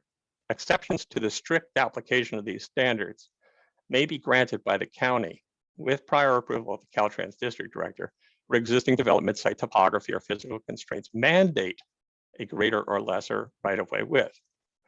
Now it follows from that if the width is available, you can't have an exception. If the width is not available, then you can make an exception. And they made exceptions exclusively on the landscaping. The landscaping is was to be 12 feet on each side. And 4A, for example, has 2 feet on each side. So if there were more width available, that was based on a 60-foot width, that extra width under this requirement really needs to go back to fulfilling these standards. This is alternative 4A and 4B. 4A has the parking on the east side of the street, 4B had it on the west side of the street, and that's only in the uptown area. This had very strong support in the Caltrans survey. A outweighed B, so most people preferred the east side rather than the west side. It was endorsed by the Gualala MAC in January, and was also supported by Save Gualala, a group that circulated a petition and now has over 1,600 signers on that. I mentioned parking earlier. Gualala is blessed with a long-term vision of its property owners to build a lot of parking off the highway. This was always done with an idea towards maintaining the scenic elements of the highway and to get people closer to stores. Let's face it, merchants like people parked in front of their shops, and people like to park in front of shops they want to visit. So it doesn't make sense to have a lot of parking on the highway. Now we're getting into one of the slides Caltrans presented last month, and this is the one Nephili was asking about. In this slide, there's a bike lane, and this, I think everybody on this call is familiar with the green strip in front of the community center. This would be where the farmers market meets, right around here. Sidewalk would actually pass through that, I think. And sidewalk was originally supposed to be along the road next to the bike lane. Nephili made a good point at the MCOG meeting that if they put it down there, it might actually require a little retaining wall to hold back this hill, because there's about a 4 to 5 foot rise off the highway. This was the area that you'll see was considered for large vehicle parking or potential future bus stop. And then it was also added or landscape area. And I would say at the MCOG meeting, there were maybe 3 or 4 directors who basically expressed concern about that based on what they were hearing from the community and what they saw on the slides. And there are 3 or 4 people from the public who also had the same feelings. I was one of those people. And the idea of moving the sidewalk, whether there's a planted area here or parking really, the idea was to move the sidewalk off the highway. That would avoid the need for the retaining wall, if any. And it would also bring people towards the farmer's market if it stays there. It's only been there for what, 2 years? I don't know if it'll stay there, it's kind of growing. So this was a pretty popular idea. I did express a concern that it might be difficult for some seniors to get up the grade. It's a pretty long grade. I have to admit that. And I think the majority of people at the meeting favored the idea of moving the sidewalk. There is another hesitation there that it kind of, when you have that area still available, it might expose it to future development. However, I think having that as a planted area there, if that width is available, would be fulfilling the town plan's request and would offset some of the impact of this very large parking area directly across the street. So this is a good place where I think cluster landscaping could go in, but we can talk about that more later. And Don has, I'll just point out that this purple area here is designated as potential future charging station. The next slide shows what they described at the meeting as parking for the surf market. This is interim parking. However, this is not the surf market. This is the hotel breakers. It's kind of a long way from the surf market. I'll get into that a little bit more. But I'd also like to point out the width here. 66 foot right of way here and 65 here. This is a pretty big stretch. So I'm not sure if that includes the sidewalk in front of the hotel itself, which has another 5 feet or so. So it's like 70 feet plus. I don't see any landscaping in here except for this patch over here. But this is an area where you'd be talking about wider width with no landscaping. And the purpose here is to use interim parking. It was expressed at the meeting that this could turn into either a bus stop or a planted area in the future. Once it's paved, curb, and this is something that I think Caltrans, when their turn, can fill me in on. Once you have the curb and all that, how likely is it that that could revert to a planted area, and would Caltrans do that? It was also not specified what the interim would be, or if the other requirements that the council put on interim recommended for parking down here would be observed, such as time limits and a fixed interim on how long this would last. I think we suggested a time limit of 45 minutes for parking there, kind of to help people think maybe it's not a good idea to park a used vehicle there, park overnight, or use it for employee parking. Now this is an overhead shot. This is the surf market here. This is the area we're talking about where the parking would be. This curve, these nice hedge right here now, a very mature hedge, would be removed, I believe. The sidewalk would come down along here and would bend in a little bit along there. And then you get about 5 spaces there on an interim basis. One of the questions about this, though, is that the surf center owners plan to redevelop this property, as we've talked about quite a bit. This carpet store had a demo permit. This video store had a demo permit. And frankly, if they took those out and paved it, their parking problems would be solved. And they plan to take those out. At least Mr. Bowers told us about his plans and shown us his plans to take those out along with these stores, reposition stores on the north end of the property, open up this view of the ocean, which would be terrific. And as part of that, they'd extend the surf market forward towards the street, eliminating this parking. The new entrance to the surf would be over here. So let's say all that happens, people walking out of the surf with a shopping cart would come out here, walk a couple of 100 feet up here to the sidewalk, push the cart down the sidewalk about 300 feet. And would they take the cart back? I don't know. You'd also have parking along the highway, which parallel parking is always a concern. Here's the diagram Mr. Bowers shared with us about his plans of that. And he is, to be fair, planning to update this. I know David Bowers in the audience tonight, and maybe when we get around to public comment, he can talk to us about where this is. But the entrance would be over here, I believe. An addition here, so folks come out here and go down here. So there is no landscaping in the Caltrans slide showing the fourth lane. Now I call it the fourth lane, but it's really the parking area in front of the breakers. But it does say with the future will be a bus stop or a planting strip. Obviously, we have a bus stop for our shuttle that comes through a couple of times a day over at the Sunstrom Mall. The Sunstrom Mall offers shelter. It offers indoor space. It offers stores, hot coffee, a restroom facility, and other things that would not be available here. So frankly, I think getting the bus off the highway to pause and wait and pick up passengers might be a better use. The school bus, I believe, also stops on the highway, which isn't ideal. And maybe we talk to the school district about that. The lower slides notes that it could become a planting strip or bus stop in the future. But I'm not sure it really makes sense to use that space at any time for parking, given its location. It's actually not what the council was talking about when it was talking about parking at the surf center, at the surf market. This is 4B, I believe, that shows the Right. parking on the west side of the highway. And this doesn't change too much. It shows the very small landscaping strip. Yeah, it shows the 2-foot landscaping strip on either side, such as it is, and the approach to Ocean Drive.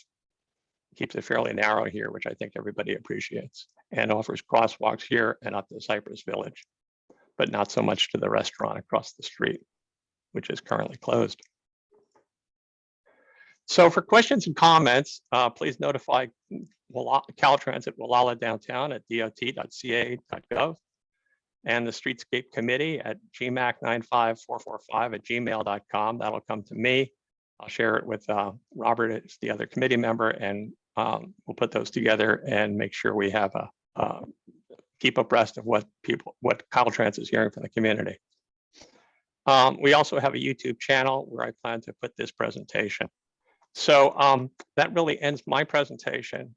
And now I'd like to turn it over to anybody from Caltrans and ask you to introduce yourselves. I see we have Elias, Frank Demling is here. Frank, we were told that you're retiring and you were out the door, quote unquote, on this project. And we also have Tariq Chechi here, who I haven't spoken to before. But we're glad to see you all. And Nephili Barrett is here from MCOG. Glad to have you here in Nephili. Frank, it's been a while. Thanks. Nice to see you back here. Sure.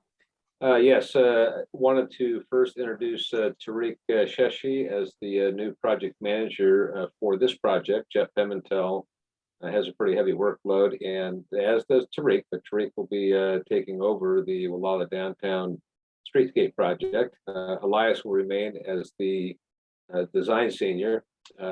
I have retirement date set for June of 2022, and in the meantime, I'm just sticking around to help Tariq and others transition into their new role as the PM on a variety of projects along the Mendocino coast. So for tonight, Elias will be able to answer questions regarding the design. Tariq is here just to observe. He's just getting up to speed. He's only been a week on this project, so Tariq's just now getting his feet wet. A couple points, Tom, that you made. You mentioned that it takes 10 years to change the local coastal plan. I don't agree with that. We had a meeting with Julia Krog and Bob Merrill at the Coastal Commission. Julia Krog, of course, chief planner there, the assistant chief planner at the Mendocino County. Their take on that was 2 years to get any kind of a town plan amendment. So I'm not sure what you're basing that on. You mentioned that that was based on what other communities experience, but in this instance, based on our discussions with the Mendocino County and Coastal Commission, 2 years is what we would expect. Aside from that, we do feel that this project, because of alternative 4C, you did mention that you felt that there was no need to pursue recirculation of the draft environmental document, and the decision on whether to, whether the CEQA document will be recirculated has not been made for a number of reasons. And the environmental team still needs to determine whether there are any new impacts to resources associated with the new build alternative or variations to the alternative 4C. And also recirculation is being considered because the community as a whole has not yet had an opportunity to review and provide feedback on the new proposed alternative. And of course, the primary purposes of CEQA are to avoid, reduce, or prevent environmental damage, and also foster an informed and transparent public decision-making process by providing information to decision makers and the public concerning the environmental effects of projects either undertaken or approved by lead agencies such as Coastal Commission and Mendocino County. So recirculation of the document is tentatively scheduled, as you saw on the slide, for May of this year. And if the document is recirculated, it should be noted that we would still be able to meet the project approval and environmental document date of October. So the project schedule would not be further delayed due to recirculation. Now, we do feel it's important to get additional comments from the community when we recirculate, because as you know, this alternative has not really been seen by a whole lot of folks. And we want to be certain that we give everyone in the community an opportunity to provide input. Now, we go back to the October of 2019 meeting there at the Gualala Community Center, where we had broad support for the alternative at the time that kept parking on the highway for interim parking, that is. But of course, there were some discussions that this would require some short retaining walls, and we wanted to revisit that. But of course, once we put that word out, then that pretty much raised some concerns with a lot of community members that were opposed to keeping parking on the highway. So we want to be very careful that we take comments from all community members and try to balance the needs of all stakeholders. And that's what we're intent on doing. We, of course, are going to be relying on direction from MCOG and the Feely in particular. So we feel that we've got a good alternative that we want to put out to the community. So we will take questions on that now, and Elias is prepared to answer any design questions that you might have. Robert, you got a question?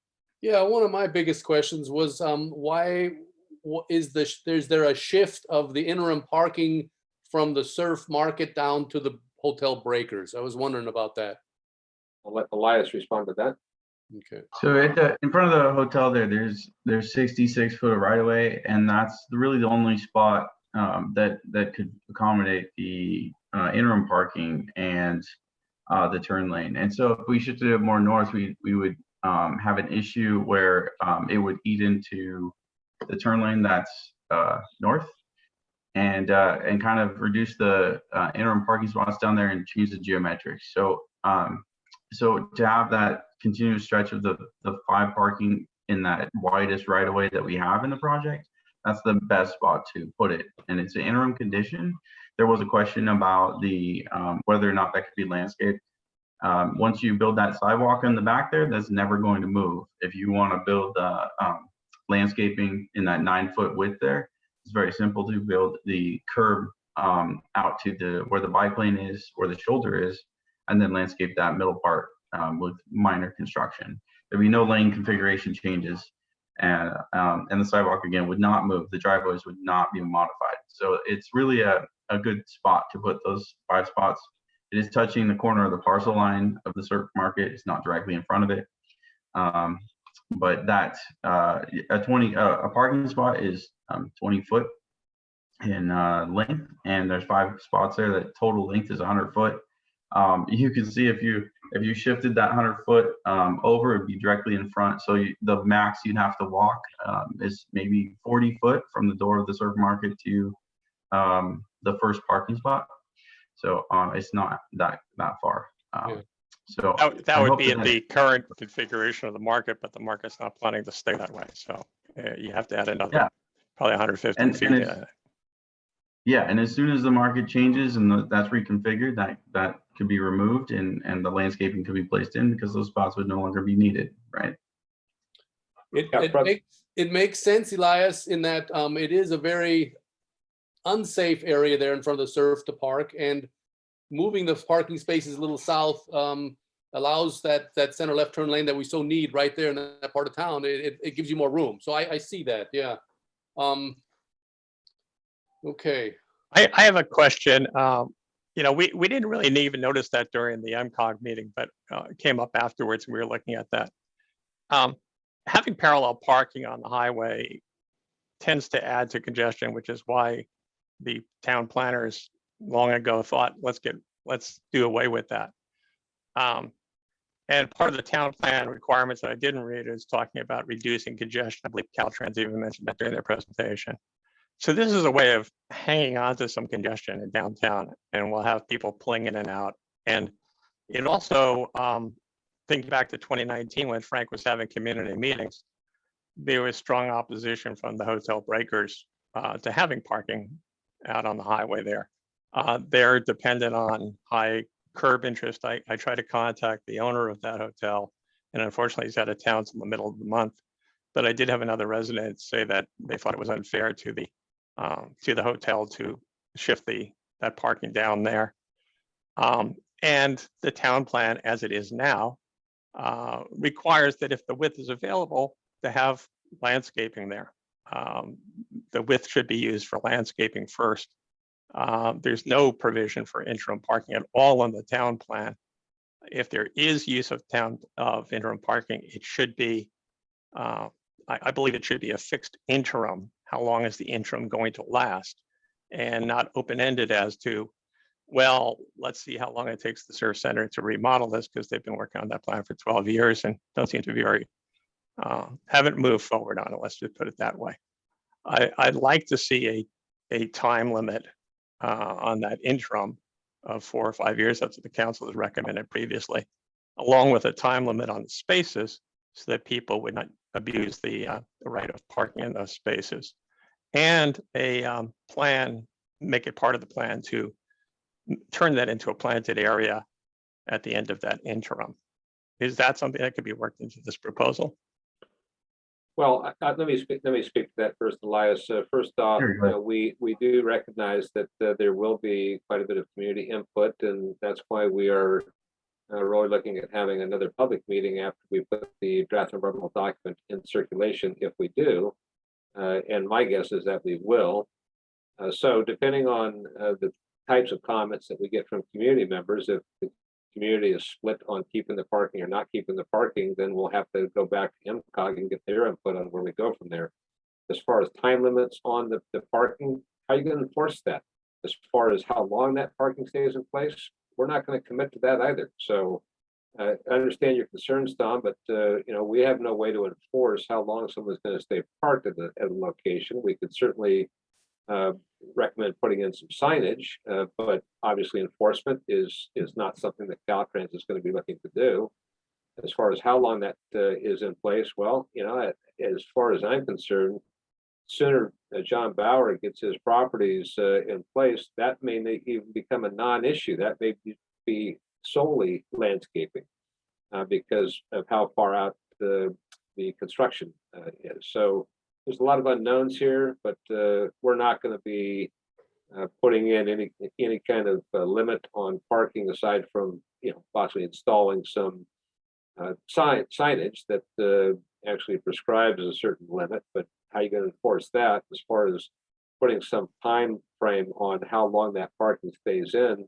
That's not something we're going to even entertain at this point. Elias, do you have any comments on that? Yeah, I know if we can continue to look at this as we're not adding parking spaces, but we are continuing to propagate that there are people who park right there where those parking spaces are planning to be placed. And adjacent to that, we're adding in a turn lane, which allows a two-way left turn lane. In the current condition, there's no turn lane. And so the congestion issue is alleviated by putting in the turn lane, which allows people to move around someone that's trying to parallel park. But I think the rest of your comments is right. It's really up to, I don't exactly know, the police or some sort of traffic enforcement agency to handle that. And that's something that can be worked out after, after our project comes through between GMAC and the local enforcement authority that might be able to handle that. And I haven't heard from Nafili. I imagine she probably wanted to add a couple things to this as well, if that's okay. Sure, Nafili, you want to go ahead? Sure. I think that I want to say the Caltrans team, I think, has done a really good job of trying to incorporate things that they heard from the last round of public input. As you saw, it is very similar to what was presented previously.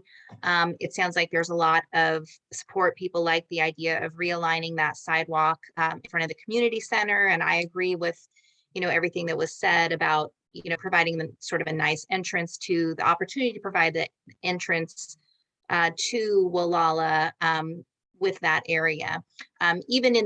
Even before that is done, just leaving it in its natural, kind of the natural state that it's in now, I think is, fitting with the kind of the community feel. So I think that's a really nice feature. As far as the on-street parking in front of the hotel, as you saw, we're working with, some existing constraints.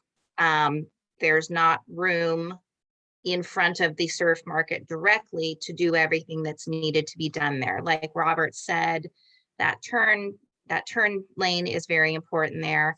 Going back many years, there was the idea of fitting the interim parking directly in front of the surf by having a discontinuous sidewalk. And, we've talked about that and how problematic that is, because that actually poses more of a safety concern for pedestrians, for people that might have mobility issues. It's just not a good idea. And it's harder to come back in and build something rather than when it's just interim parking, you're not coming to take something out and reconstruct something in order to eliminate that interim parking. So regarding the length of parking, as Frank said, signage, the signage is certainly an option.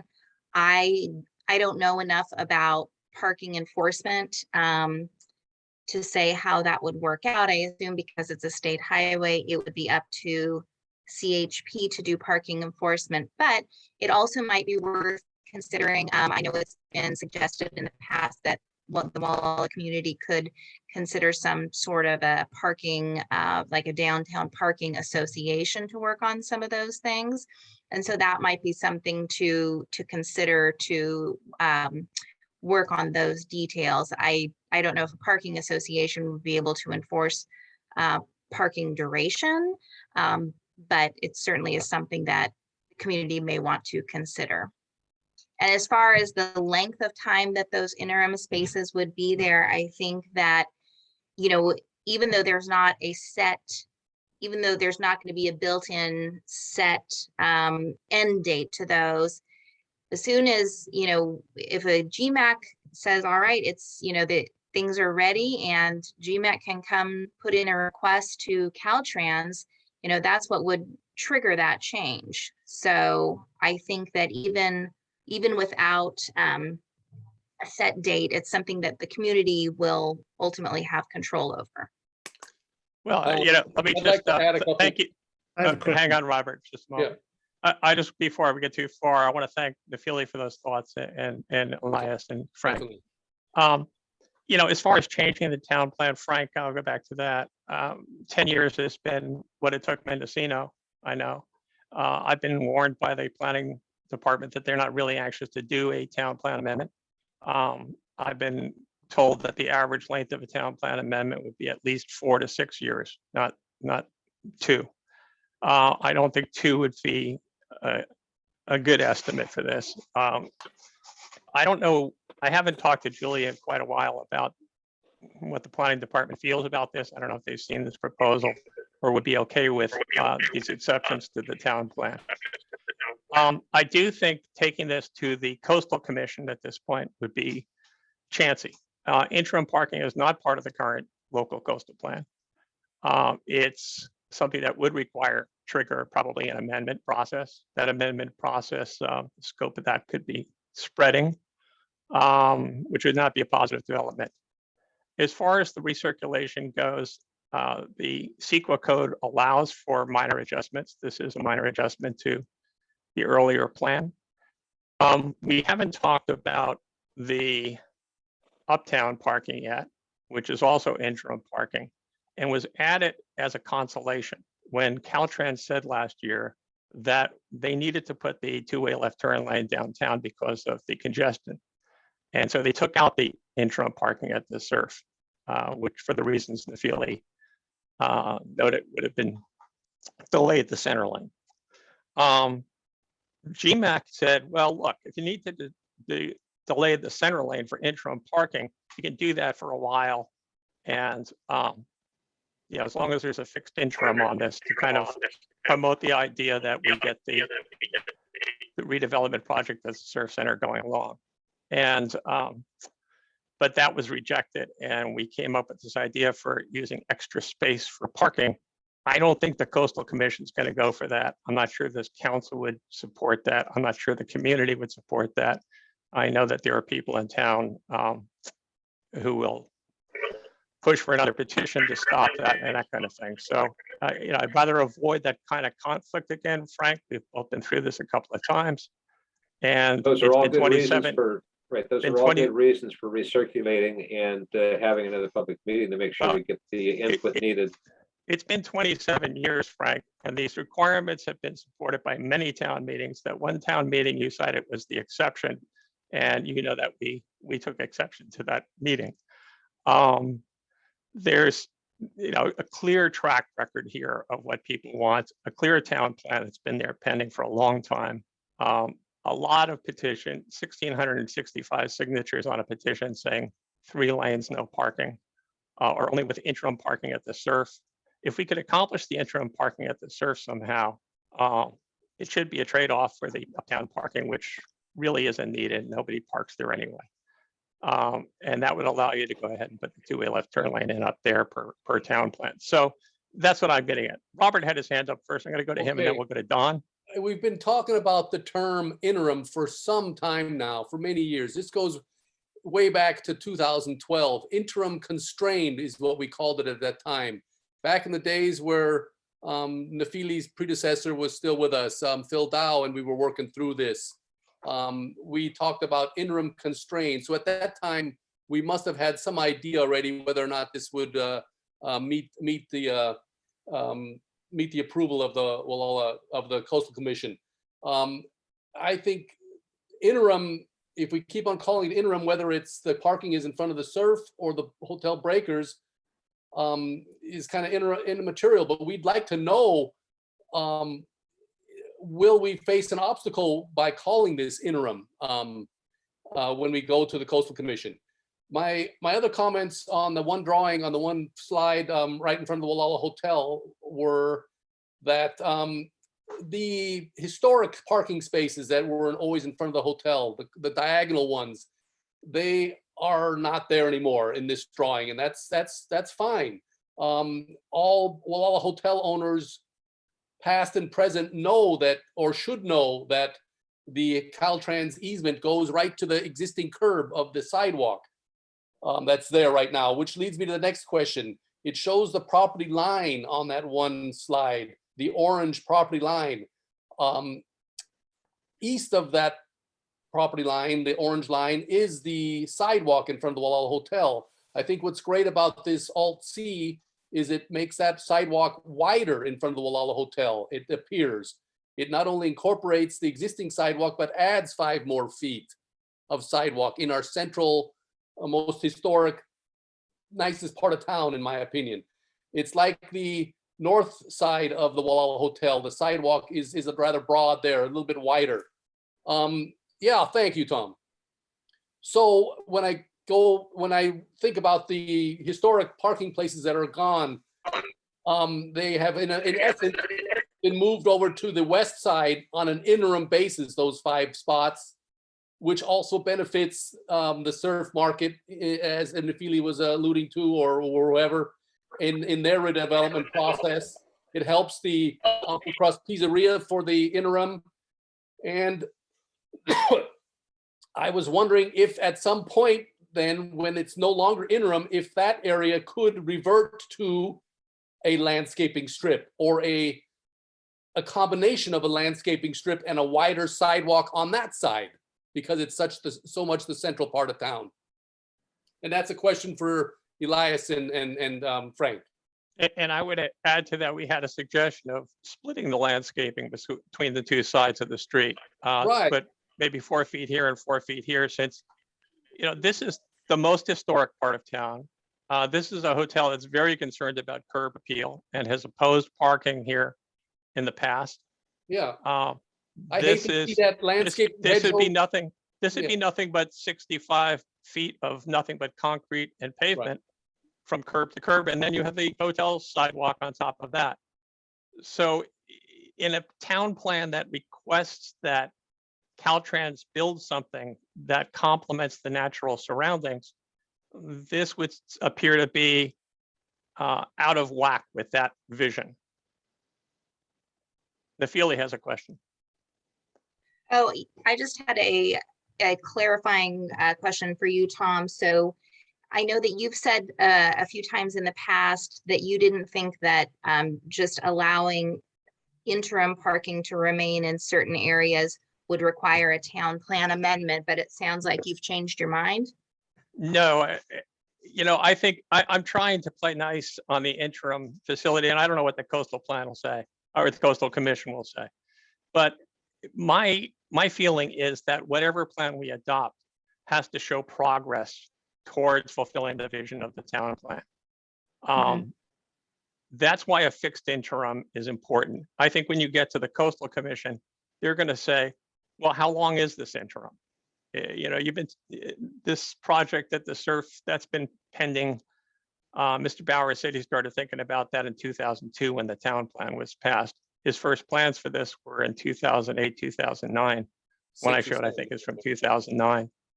And not much has happened since then. And we're in 2021. Not much has happened since then. There were demolition permits taken and they weren't used. So I'm worried about that aspect of it. I think if you're going to use the word interim, it's not too much to ask to put a fixed term on that interim. As far as the enforcement angle that Frank mentioned, well, the good folks of Gualala are honest folks. If you tell them that, hey, we prefer you park off the highway, but if you need to park here, you can park here for 45 minutes. That will help dissuade people from parking used cars there that they want to sell.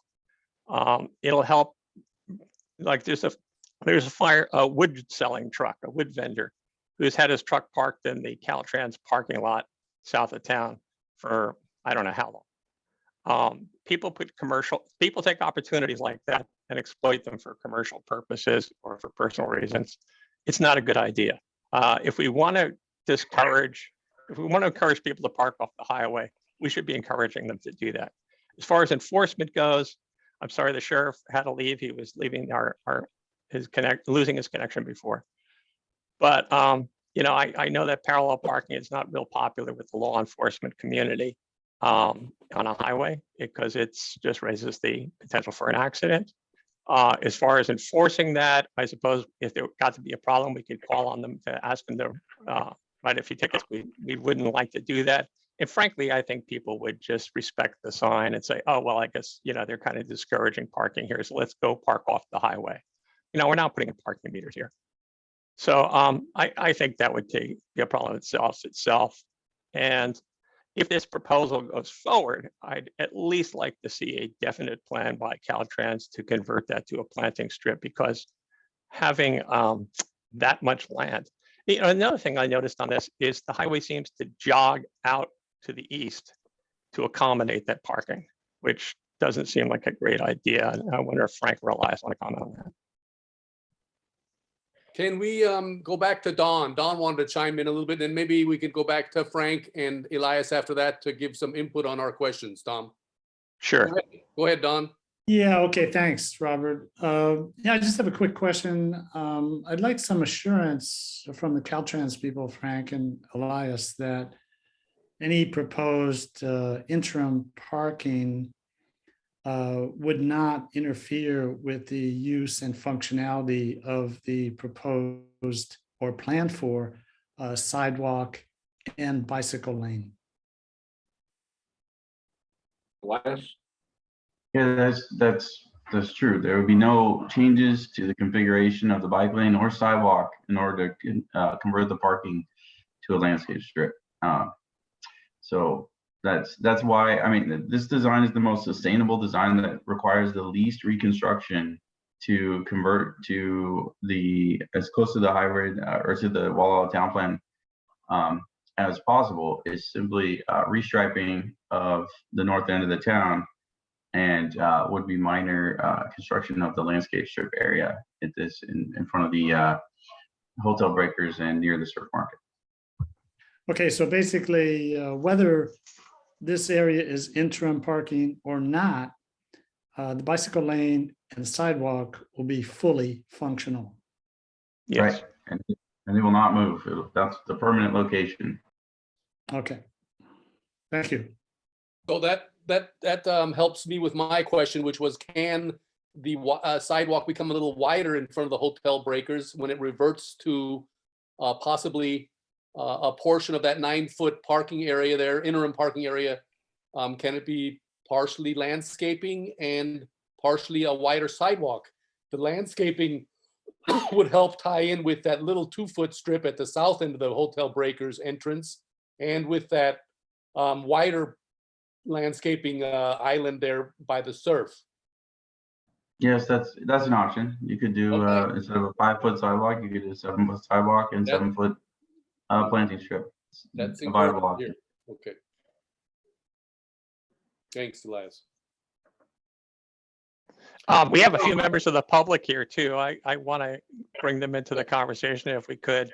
I'm seeing Dave Bauer, Bill Margette, Dave Shapak. I wonder if any of you have comments on this. And I'd be happy to reshare any of the slides you want to see. I'm prepared to speak, but I don't want to jump the queue. Dave Shapak, How about did you say you wanted to speak? I couldn't understand that. Yes, I can and would be happy to, but I don't want to jump the queue. Please go ahead, David. If you'd like to jump in, go ahead. You're welcome. Okay, thank you. Well, thanks everybody for creating this opportunity for the community to weigh in. And I do appreciate the continuing work by the Caltrans team in partnership with Nefeli Barrett and her staff. You guys are doing a lot of work. You're doing it for Gualala, and I do appreciate the investment that you're making in all ways. I do want to, though, encourage you to take another look at the design. The director of Caltrans just recently reissued the Complete Streets Directive. I'm sure you were thinking about complete streets to some extent. However, the new policy or the latest release of the policy is quite specific and provides, I think, some very useful guidance in putting this particular project in the appropriate context. Starting from the south, I think the adjustment in the latest alternative of shifting the sidewalk to the east along the community center property makes a lot of sense and creates a great opportunity for placemaking landscaping in that zone between the travel way and the new location for a crosswalk. So kudos to you for putting it there and again, investing in this really important gateway for not just Gualala, but Mendocino County. Moving north, there's been a lot of discussion about what could happen in really the center, the cultural center of Gualala, which is bounded by the historic Gualala Hotel, hotel breakers, the surf market, the entrance into the Sunstrom Mall. This is really the center of town in combination just to the south of this particular sheet with the community center. This is where the community's heart beats, and placing this configuration of the highway in the center of that beating heart doesn't quite cut it. This is a missed opportunity to allocate highway right-of-way along the lines of the complete street guidance to create a place forever. The 5 interim parking spots is a distraction. I realize what you're trying to do in meeting a very broad range of needs, yet 5 parking spots here comes at the expense of really crucial placemaking right in the middle of town. This is a place where the sidewalks shouldn't be 5 feet, even 7 feet. They should be larger. They should be as large as we can possibly make them, as well as landscaping to complement those places where people will congregate as they relate to the market, the hotels, and the community center. Don't miss this opportunity. This is a big one. Once those interim parking spaces are on the ground, it's going to be very difficult to create space, create place at this location. Moving to the north, I want to encourage Caltrans to think again about the interim configuration, say in front of the hotel, Surf Motel in the north, and then heading north up to Center Street. This is a place where this configuration allocates a lot of width inexplicably to travel lanes instead of 11-foot width up to 13 feet, just to get parking where people really don't park much right now. That behavior is not likely to change. And what we lose here is a center turn lane and all of the safety, particularly for turning movements at Ocean Drive, all the safety that is conferred with that feature. This right-of-way could also provide a bit more landscaping opportunity, again, without having to increase width. Go down to 11 feet, travel lanes, reintroduce the continuous center turn lane, and provide some additional width to the landscaping strips. A 2-foot width is really going to be very difficult to maintain effectively. Try to get more green on the street. Again, this is an opportunity to build a place to make it work better for everybody, truly in compliance with not just the letter, but the spirit of the director's new complete streets policy. One last thing, and then I'll let go. The best location for a bus stop in this location really isn't the highway.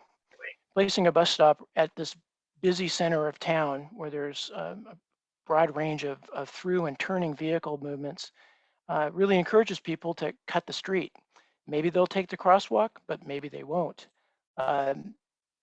Continuing to have a bus stop at the Sunstorm Mall where people can congregate safely, comfortably, and have something to do in the adjacent commercial opportunities is really the safest and really most transit traveler friendly alternative.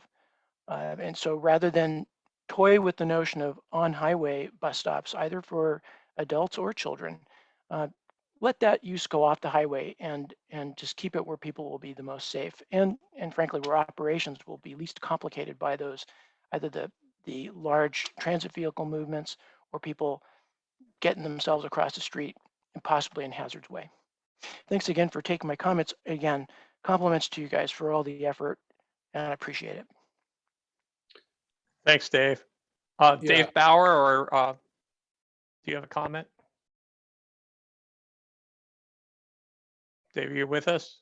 Yeah, I'm here. So particularly Dave, could you comment on the status of plans for the Surf Center? I was gonna say this is the first I'm seeing of this new plan, so I haven't had a chance to go through it thoroughly. Other than that, yeah, you showing our parcel there with a 13 or whatever year-old plan that has been kind of abandoned in its original form to redevelop the parcel in a new direction. Well, is there a new plan, Dave? We're still in initial development right now. Okay. We spoke to your dad, John, recently. He said he needed to hire a new designer, but that was still the preferred alternative. That's why we use that slide. It's the only one we have right now. If you have something new, it'd be very helpful. But is the entrance to the store, where would that be? Would that be on the side, on the north side, or on the east side as it is now? That is still kind of up in the air. We are going with new architects and a market designer, so we don't actually know yet. Do you have any comment on the parking on the highway? This was originally conceived as something that the Surf worked out with MCOG in 2012, I believe, the interim constraint plan that Robert mentioned earlier. And the whole idea was to have parking by the Surf market, and that's what GMAC has supported several times as well. And I think Save Gualala in their petition even supports parking in front of the Surf market. This idea of moving it up here and on a wider stretch of highway, which the town plan says, if you have the width, needs to have a planting. That seems kind of problematic. Even having interim parking is probably going to be a bit of a debate with the planning commission If we say, well, we don't know how long the interim is. We don't know how long it's going to take to redevelop this property. But if we say it's, 5 years, we could have parking there and then we put the center turn lane in. I think everybody could live with that as a compromise. Having it down here, you're going to have shopping carts down there. I can see it coming now. They're going to get into the road. There's going to be issues. So what are your thoughts about this whole issue?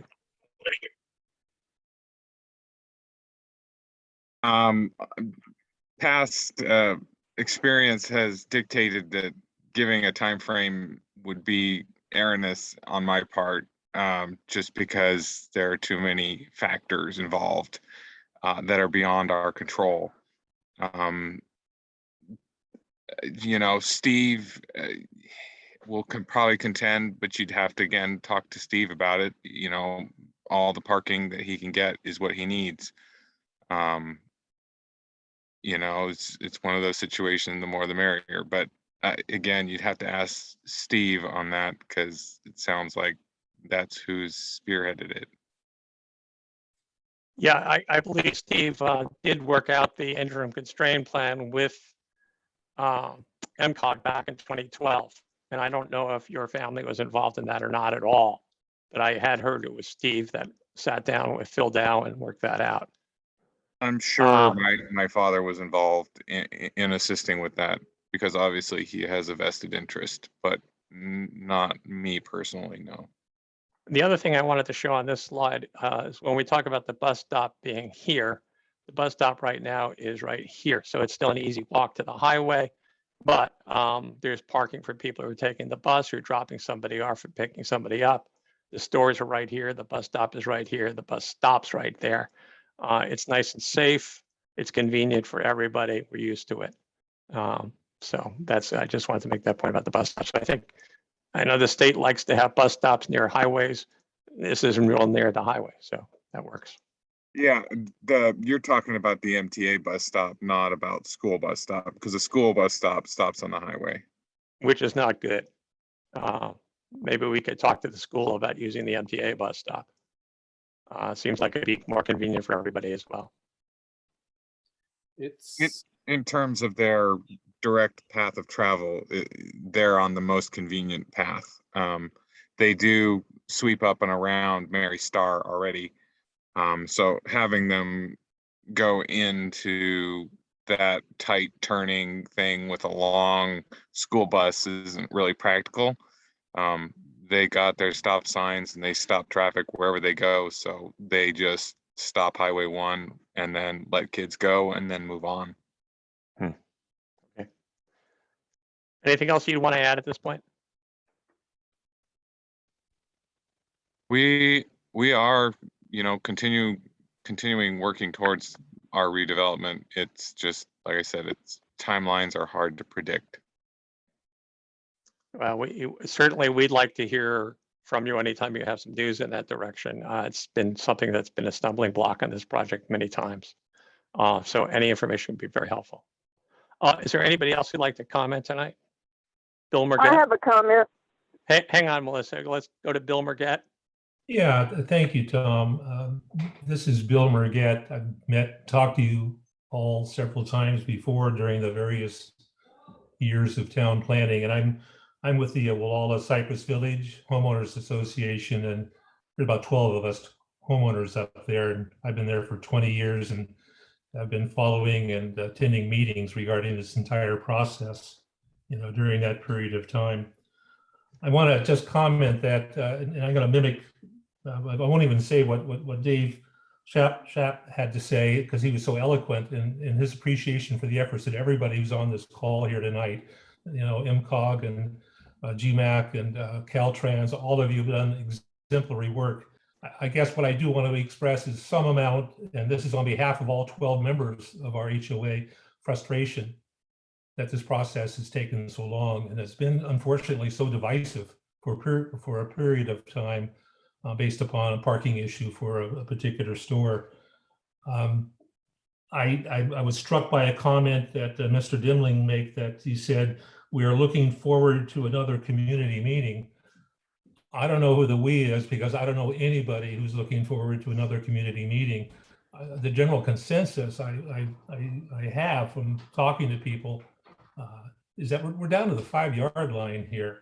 We're close to completion, and that in order to firm things up, it would be great to be able to follow the town plan as it has been drafted, as the GMAC has proposed it, and of which the HOA is very supportive of. I think we could get over these small hurdles, and I'm concerned that there are these quote unquote new impacts that could delay us for years, which is really rather frustrating. So I'm hoping that there be consensus among the entities involved in the decision-making, that we come together here and not allow some minor differences to impede what has been a Herculean effort on behalf of many. Bottom line, I'd like there to be a bit of a sense of urgency to this program now. And I'll leave by saying that our HOA unanimously has been very supportive of GMAC and its efforts on behalf of the ambiance and safety of our community, as outlined in the town plan and as proposed continually by their efforts in this streetscape planning. So I'll close with that and just say, let's get to the finish line, guys. Thank you, Bill. Thank you, William. Yeah, I think that's a really good comment. Thank you, Bill, for mentioning that. And I just want to show one more screen here. This is today's Independent Coast Observer, actually tomorrow's. And the lead of Brian's article here is, in April, the ICO printed an article claiming the Caltrans Gualala Downtown Enhancement Project was officially out of local hands. That was a bit of an exaggeration. While no more local action is to be taken, the familiar topic can't seem to stay away for too long. It has popped up again as an update on GMAC's agenda, update concerns and alternative Caltrans introduced last April called Alt-C, et cetera, et cetera. The most common comment I hear is, why won't they build this thing? It's been 27 years. We have safety issues on the highway. It's taken too long. And I'll let other members of the council affirm that, but people don't want more public hearings on this. They've had many, many years of public hearings on this. People want to see some action on this. We keep coming back to a similar proposal. 1, 2, 4A, 4B, 4C, they're all similar. And if we just gone ahead with 2 in 2019, I think we'd be closer to having this project finished and a safer highway for everybody. One that completely agreed with the town plan. And now we're looking for more and more exceptions to the town plan. I can't, in good conscience, support those without a clear path to completing the town plan. So I'll just share with that. Melissa, Melissa had a comment here. Let's go to him. Melissa, I'd like to hear from Kevin, and then maybe some more people. And Elias has his hand up as well. Okay, let's listen to Melissa, and then we'll go to Elias, and then maybe back to Kevin on our council, and maybe some more audience members. Go ahead, Melissa. My comment. Go ahead. Okay, my comment had to do with someone speaking about getting a bus in the MTA place. And I don't, the bookmobile, the library bookmobile goes up into that parking lot every other week. And it is so much bigger than a school bus or the MTA bus. And I agree with the last person who spoke, and I've said it more than once. Just build the damn road and stop jacking about it. We give you something and you give us something and we say, oh, this works. And then 3 months later, you punt this other one back with some other stuff that isn't on the town plan. I don't understand. Who's up there saying, oh, we need to do this? No, we don't. I don't know who you're listening to. You're not listening to us. Yeah, the reason the ICO thought this was done last April is because the whole town thought it was done. We had this Caltrans proposal. It was supported by the town. It was supported by the Save Gualala group. It was supported by everybody. And the next thing we heard was Caltrans has another proposal they're starting to work on, and that took another year. So there's a lot of impatience here. That's my question. Why do they have to come up with another plan when there was a plan they had in their hands? They approved, we approved. Why did you change it? Answer my question. Okay, let's listen to Elias on that question, Melissa. It's very fun to be put on the spot for this, but we received lots of comments through, and they were very split on whether, there should or shouldn't be parking still. And a lot of it was surrounding that specific area, which is why this minor refinement to the alternative was considered. There's also other public comments that we considered, like the Ocean Drive and maintaining existing large vehicle parking at the south end, and which wasn't feasible, and so isn't included in the project. But as far as the timeline goes, the timeline is completely dependent upon when we are able to get funding. And there was a comment about complete streets and making sure we've included the Complete Streets Directive in our project. The Complete Streets Directive is not new to us. It's been around, and we have been trying to get the funding for this project through the Active Transportation Program. And on that, we have a presentation, or we're going to meet with the CTC that rejected our last proposal in February, and do a project walkthrough and talk about the outreach that the community has given and how engaged they are and how much they want this project, so that we can secure the funding and get this built. As far as the timeline, it's still not going to change. That funding is not available till 2025. But if we can secure it now and get it locked in for this project, and if we as a community can rally behind this alternative, we have an opportunity to say, look, we want this. Our community agrees. It requires, it's acceptable within our guidelines, and it meets the needs of the community. This is what we want built. So I guess I just ask that we support this alternative, and it allows us to have more influence and support from the CTC that allocates the funding that will make this successful. And maybe I didn't say that quite correctly, but maybe Nafili and Frank can add to what I said if I missed anything. Please do. I think Go ahead, Nafili. I was just going to say, I think Elias did a very good job of explaining it. And although I understand that it's hard for the community to, look at the idea of another round of public input, there are guidelines that Caltrans has to follow as the lead agency under CEQA. And unfortunately, if those specialists, those environmental specialists at Caltrans say this environmental document has to be recirculated, it is a requirement that additional public input be allowed. There's just no getting around that. Whether the community wants that or not, it's just not something that can be avoided if it's necessary to recirculate the environmental document. So I do understand that is potentially frustrating.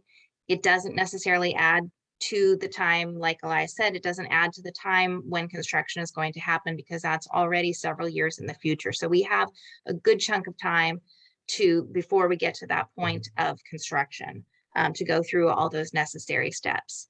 I think that where we are now is really good. I think people like the concepts in this latest proposal. Like we said, it is very, very similar to what the community saw. So when you say in April you thought you were done, this hasn't changed much since then. Biggest change is really that realignment of the sidewalk, which I think is a positive change to the project. I think people really like that change.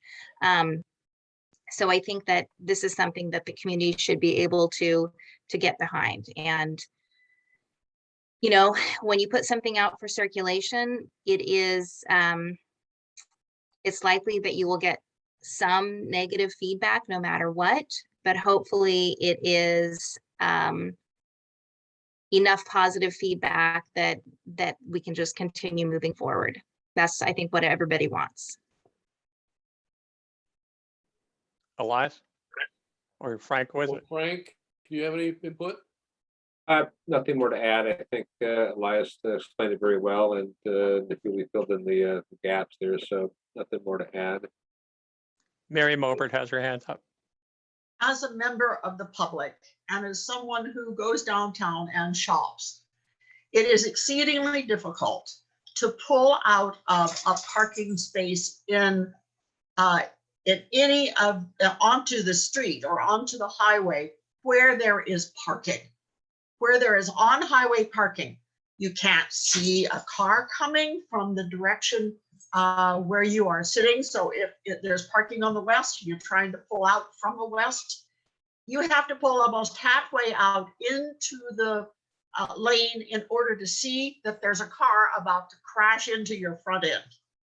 Please take the parking off the highway. We have lots of parking other places. We don't need it on the highway. Plant it with low shrubs so that you can really see, because it really is dangerous. It really is. And right now there is a crosswalk where parking is allowed. And I have seen pedestrians who were almost mowed down by someone trying to turn into a lane to go somewhere. And it's just dangerous. Take it off. And no large truck parking in front of the Gualala Community Center. That would be even worse. Yep. Even worse. That was one of the worst ideas I've ever seen. But that just blocks a driver's view of pedestrians, dogs, other cars, bicycles. It's hazardous. And I just hope that you understand. It just needs to be taken off. Mary, thank you for that. And may I ask one other question? Given your years of experience in our community, the sidewalk by the community center, do you think seniors in our community would be okay with the sidewalk going up that slope instead of staying flat along the highway? I don't know what that slope is. So as a senior, I've never walked that. I have visited the farmers market. It's been there for 15 years on and off, and has really been an asset to the community. Having a sidewalk there would be great. Anywhere where there's a sidewalk and landscaping and maybe a bench or two that's donated by someone in the public, from the public, would be great. I've lived here since 1976, and I have seen this city grow phenomenally. And the street has widened and widened and widened to the point where now it's going to be 66 feet wide and right at the sidewalk of the Gualala Hotel. Many times it's gotten worse because of the parking on the street, and many times it's gotten better because of new paving, lack of potholes. Turn lane would be great all the way down the middle, so that people who are sitting there waiting for 5 and 6 and 7 cars to go by will not be holding up the traffic behind them while they're trying to turn. A turn lane would be great to be able to go into Surf Market or into the Mail or into Sunstrom's Mall or wherever, the gas station. So a turn lane down the middle of it from Ocean clear on down would be great if it could happen. And I like the bike trails. Bicycles have no place to go, and it's dangerous for someone who's a cyclist. It really is. Pedestrians have no sidewalks now at all, and it would be great to get people out of their car and walking.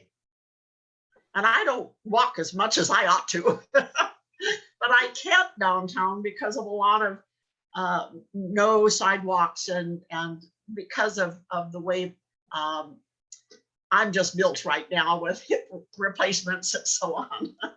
You're doing fine, Mary. And thank you for all those comments. I think, you've probably been here. I apologize for taking too long. You've been here since, you've been here since 77, and this project actually began in 75. They started thinking about the need for this. So you've had input all those years into this. I Hey, see Tom. It used Elias to has his hand up. Let's The listen. speed limit used to be 55 all the way down that street, and now, thank goodness, it's 25. Yeah, Robert. Mary, your thank you comment? very much for your public comments, Mary. Tom, I wanted to see if maybe Kevin Evans wanted to lend some of his input. Yeah, that's a good idea. Let's go to Elias first. He's had his hand up for a while. Okay, and then Kevin Kevin, Evans, as a and then council maybe we member. can wrap it up.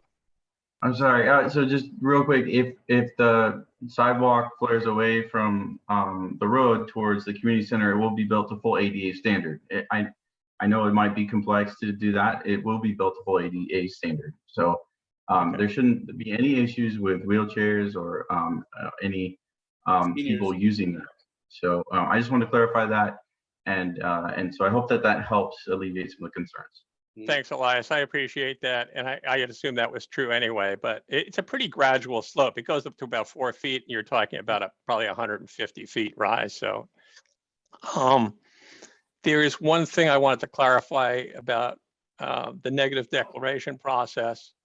Yes, I understand the requirements of CEQA. And CEQA's section 15073.5, parts 3 and 4, clearly state that if there are minor adjustments in a project that does not need to be recirculated, these are minor adjustments we're talking about here. That's a clear explanation, 15073.5C, parts 3 and 4. We've brought this up several times now. And I don't think anybody in town would blink if you made these minor adjustments, whether with our endorsement or without it, frankly, and avoided recirculation. I don't think we're going to take action on this tonight. It sounds like we have a little time to deal with this, and we'll review this more and look for more comments from our community as well. And then there's one more, Kevin. Let's go to you and see if you have anything to add on this. Thank you. I appreciate the Caltrans presentation. This is my first pass at this, so I appreciate you taking the time, especially for me, because I'm a newcomer to this. A few observations that I have.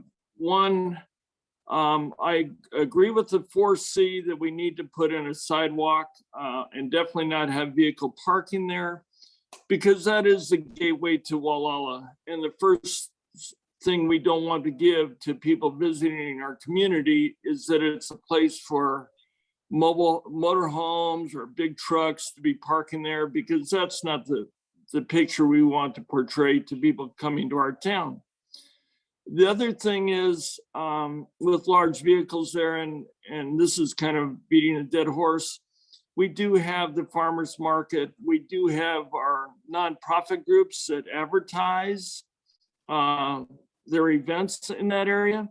Any large vehicles will really block the opportunity for people to see what's going on in Gualala, especially the farmers market or the community center activities. So I love the idea of the sidewalk. One option I would offer to that is I'm also not into a lot of landscaping, because that is a lot of water and a lot of maintenance. And I offered to Caltrans, and maybe working with the community, is maybe we should look at putting pieces of public art and have kind of an art walk. As people walk, drive in, they'll see the art, and also people will walk through there and see some of the artwork from our local artists. We have some great people that do rock work, and I think that might be a nice attraction and a nice entryway to Gualala. But I agree. The one question I have for the Caltrans view: when's the last time we did a traffic survey? And what are the latest numbers? Because both the Sea Ranch and Gualala, the housing market is just going through the roof. We're getting a lot of, rather than rentals and vacation rentals, we're getting a lot of full-time people moving into the area, which is impacting our roads. And as Mary mentioned, you can sit at a driveway and wait 6, 7, 10 cars trying to get out. The other problem is if you're parallel parking and you're backing in, you're holding up traffic. And there's a lot of traffic and a lot of pedestrians that are walking and using our walkways. we need to provide a safer environment for them, for our bicyclists, and whatever we can do. I think we need a current traffic study to find out what the impact is and how we can address it. But I appreciate everything that you guys have put forward and your input. And thank you to share my thoughts. Thank you, Kevin. Frank, I think you had a traffic survey last year, didn't you? That's correct, but we can get some numbers back, traffic ops, and provide that to GMAC for distribution. Kevin makes a good point. Things have changed since last year, but I don't know if it would be a noticeable difference in the data.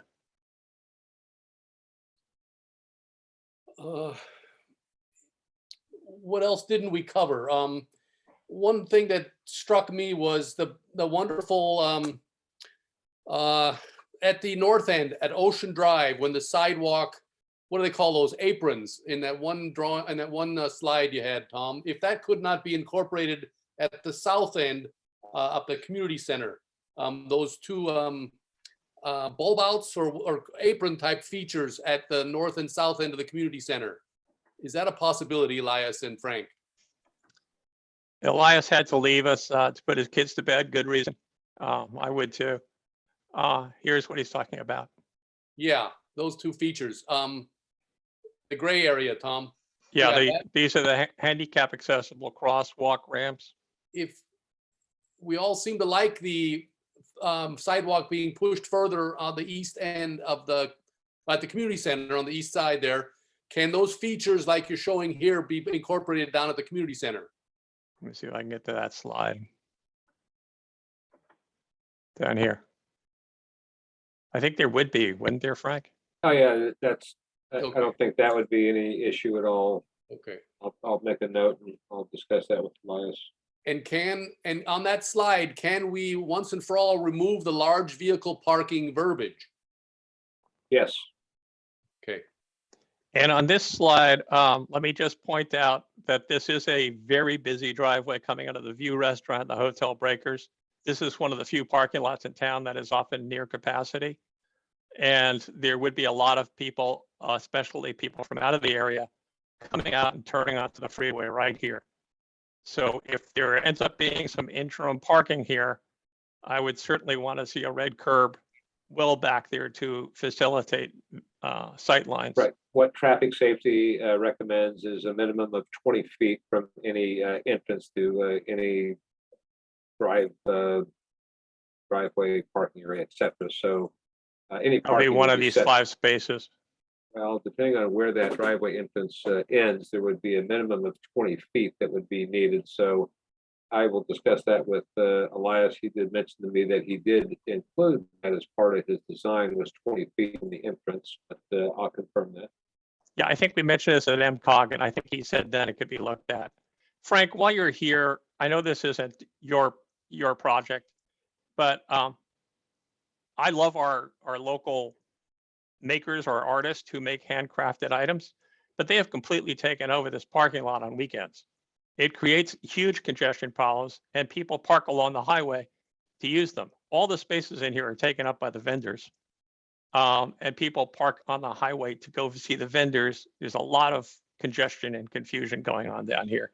It's something that I think Caltrans really needs to take a look at. And if it's not your project, I understand that, and maybe you could pass that along to somebody.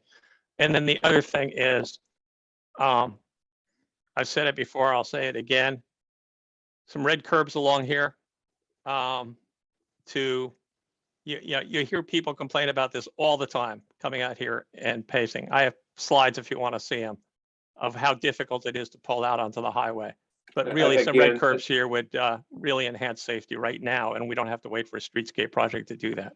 Right. Yeah, we can definitely look at that. We've talked to traffic safety about that. They did tell us that they would support delineating those areas 20 feet from any entrance to any drive for traffic safety purposes. Thank you. I'd really appreciate any news on that you could share with us. We really appreciate it. We've been asking for years about that. Okay. back to, I think we're pretty much done, Robert. What do you think? okay. Oh, Julie Bauer is here and has her hand raised. One more question I Welcome. had about the big bold blue line in front of the breakers, hotel breakers. Does that refer to what, Frank? Bring the drawing up so I can see it, please. Yeah, I will. Just a moment. See if I can find this in front of the breakers. No, actually, I just want to clarify that although I'm not managing any projects, I'm really the in-house consultant to the other project managers at this point on all projects. Okay, great. Thanks. But you are leaving, though. I'm sorry to hear that, Frank. We've Well, liked I'm working with leaving you. in June of 2022 is when I'm retiring, but I'll be back in August of 2022 as a retired annuitant working part-time, just providing in-house consulting. Double dipping is a wonderful thing. I'm big- kidding. the I'm big- kidding. I want to know what the big bold blue line is referring to. A typical section. Okay, that's all. Okay. And Julie Bauer is with us and has her hand raised. Let's please ask her to comment, and you'll need to unmute yourself, I think, Julie. Hi, everyone. Sorry, I had another meeting at the same time for Little League. So I did see at the beginning, one of the slides mentioned that whatever iteration, whatever plan is selected will be based on whichever has the most community support or something like that. I don't remember what the exact language was. It was in bold. I'm curious how Caltrans goes about determining which plan has the most community support. Is it at a community meeting? We don't have a district with voters to vote on this, given this type of project. Is it based on comments that are received directly to Caltrans that the rest of us don't see until later? How does that work? Yeah, and let me just amplify that. The actual phrasing is assuming a preferred alternative is supported by a majority of community members. A majority of community members supported a preferred alternative a couple of times now, and it hasn't happened. So maybe you can answer that, Frank. Well, we will take into consideration all those comments that come from the community, but ultimately we'll be taking that to MCOG and working with Neely Barrett and also talking with the county and coastal commission. So it'll be a combination of not just what the community's input is. Of course, if they lean a certain way, we definitely want to respect that. But at the same time, we do need to discuss those preferences with MCOG and also with the Minnesota County Planning and Building and Coastal Commission. We certainly don't want to go down a road on a project we can't get a permit for that the majority of the community wants to support, obviously. So, you know, that's again the reason why we feel it's necessary to recirculate and have a virtual public meeting, which is required once you circulate. But in this case, it's not required, but because of the controversy within the community, Caltrans feels that it is important to have that virtual public meeting, get input, and make sure we do enough outreach to make sure that everyone's voice is heard, whose voices want to be heard. The feelings like to add on to that? You know, Frank, I hear you what you're saying, but that was the reason for the last public meeting.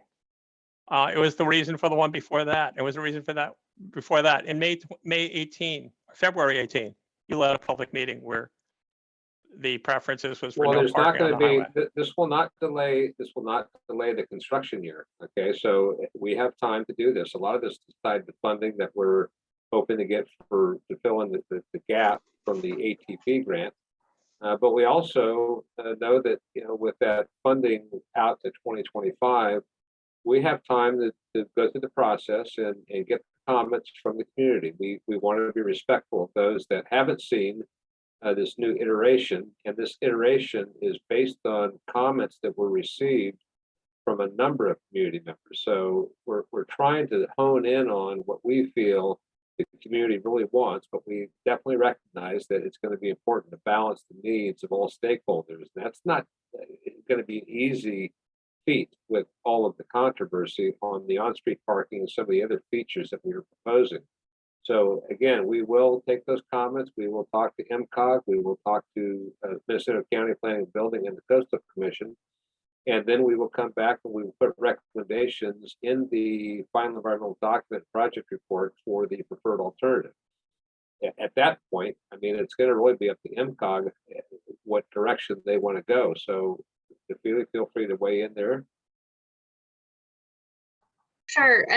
So what I've kind of discussed about the process with Caltrans District 1 management on how that would work, it would be a recommendation from the project team, essentially would be put forward to MCOG, and MCOG would endorse that or not. So that's how that process would work with MCOG. It is not entirely an MCOG decision, obviously, because it's a Caltrans project. So it has to be something that Caltrans is, willing and able to do. As far as, I just want to comment on Tom, the past times when the community has shown support, and I agree, it was very disappointing when we had such strong support for one project concept, and then as the design team got further into it, they realized that there were these constraints that they hadn't factored in before. And then, as you know, it brought up the need for retaining walls. And so things changed. So we weren't able to do that in the way we had originally presented it to the community. And that's why, even though that was frustrating for everyone, we had to go back to the community and ask for more input. And I think that it is ultimately going to result in something that's the best for the community, even though I do understand it is frustrating. As far as gauging community support, as I've said, I think a couple times tonight already, nothing is ever going to have 100% community support. There will always be certain aspects of something that people don't agree with. Some people will like everything about the project. Some people will say, don't do anything at all, leave Gualala alone. So there's always going to be some differing opinions, but as long we think that we can, and I think that what we have now is something that a majority of the community can be comfortable with. Well, thank you, Nafili. I appreciate that. And if I keep harping on, let's not drag this out. Well, A, it has been 27 years. B, we've been through some vicious debates in this community. C, Caltrans did a very thorough job last year, held its public hearing, held a survey, and found that people were 89%, I believe it was 89% in favor of moving ahead with this project, and showed strong support for alternative 4. This is a minor alteration of alternative 4. It really does come under that CEQA code. One of my interests here is seeing peace in our community. This is January 6th, and a year ago, we had an attack on our Capitol in Washington. Let me tell you, the divisions in the community here, as Nafili noted, there's some people who are still opposed to various aspects of this project at all. There are some who want a little difference here and a little different there, but the overwhelming majority at the predominance of the meetings over 27 years, and the town plan and the county ordinances and all that, and the Coastal Commission is towards a greener Gualala with little parking. So please consider that as you finalize this plan. Our council will continue to put our ear to the community and hear what they have to say about this. We'll ask them to comment to Caltrans as well and help you formulate your decision. And I hope we can come to a final agreement on this without recirculation, because these debates are really hurting our community. And we really need this road for safety. Thank you. I'm going to wrap up this meeting, unless Robert, if that's okay with you, and unless somebody else has a quick Let's answer. wrap up this part, unless Don or Kevin or Melissa have something else to say, then we'll move on in our agenda.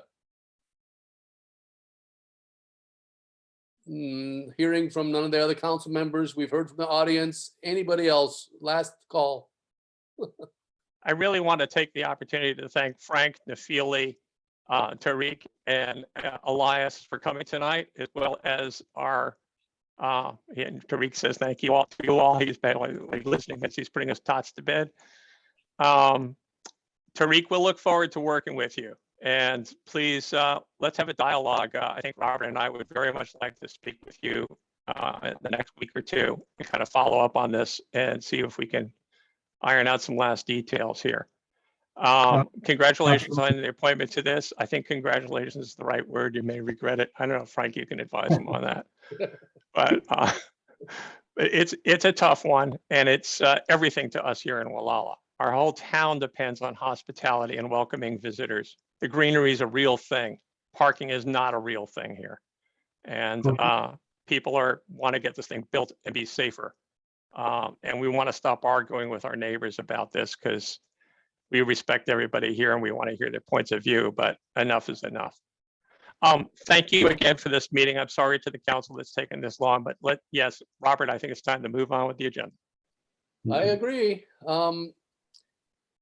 Let's see here. Next on the agenda is I'm going to tell everyone good night because it's my bedtime. Oh, you're getting past 9 o'clock? Oh, let me see here. Okay, Melissa. 9:01. So, Frank, are you staying with us? Thanks, Melissa. Good night and Happy New Year, everyone. I'm going to sleep. If we assign you to a CDP, you'll be okay with that, right? No. No? We got 4 of them. No. Need some help, Melissa. No.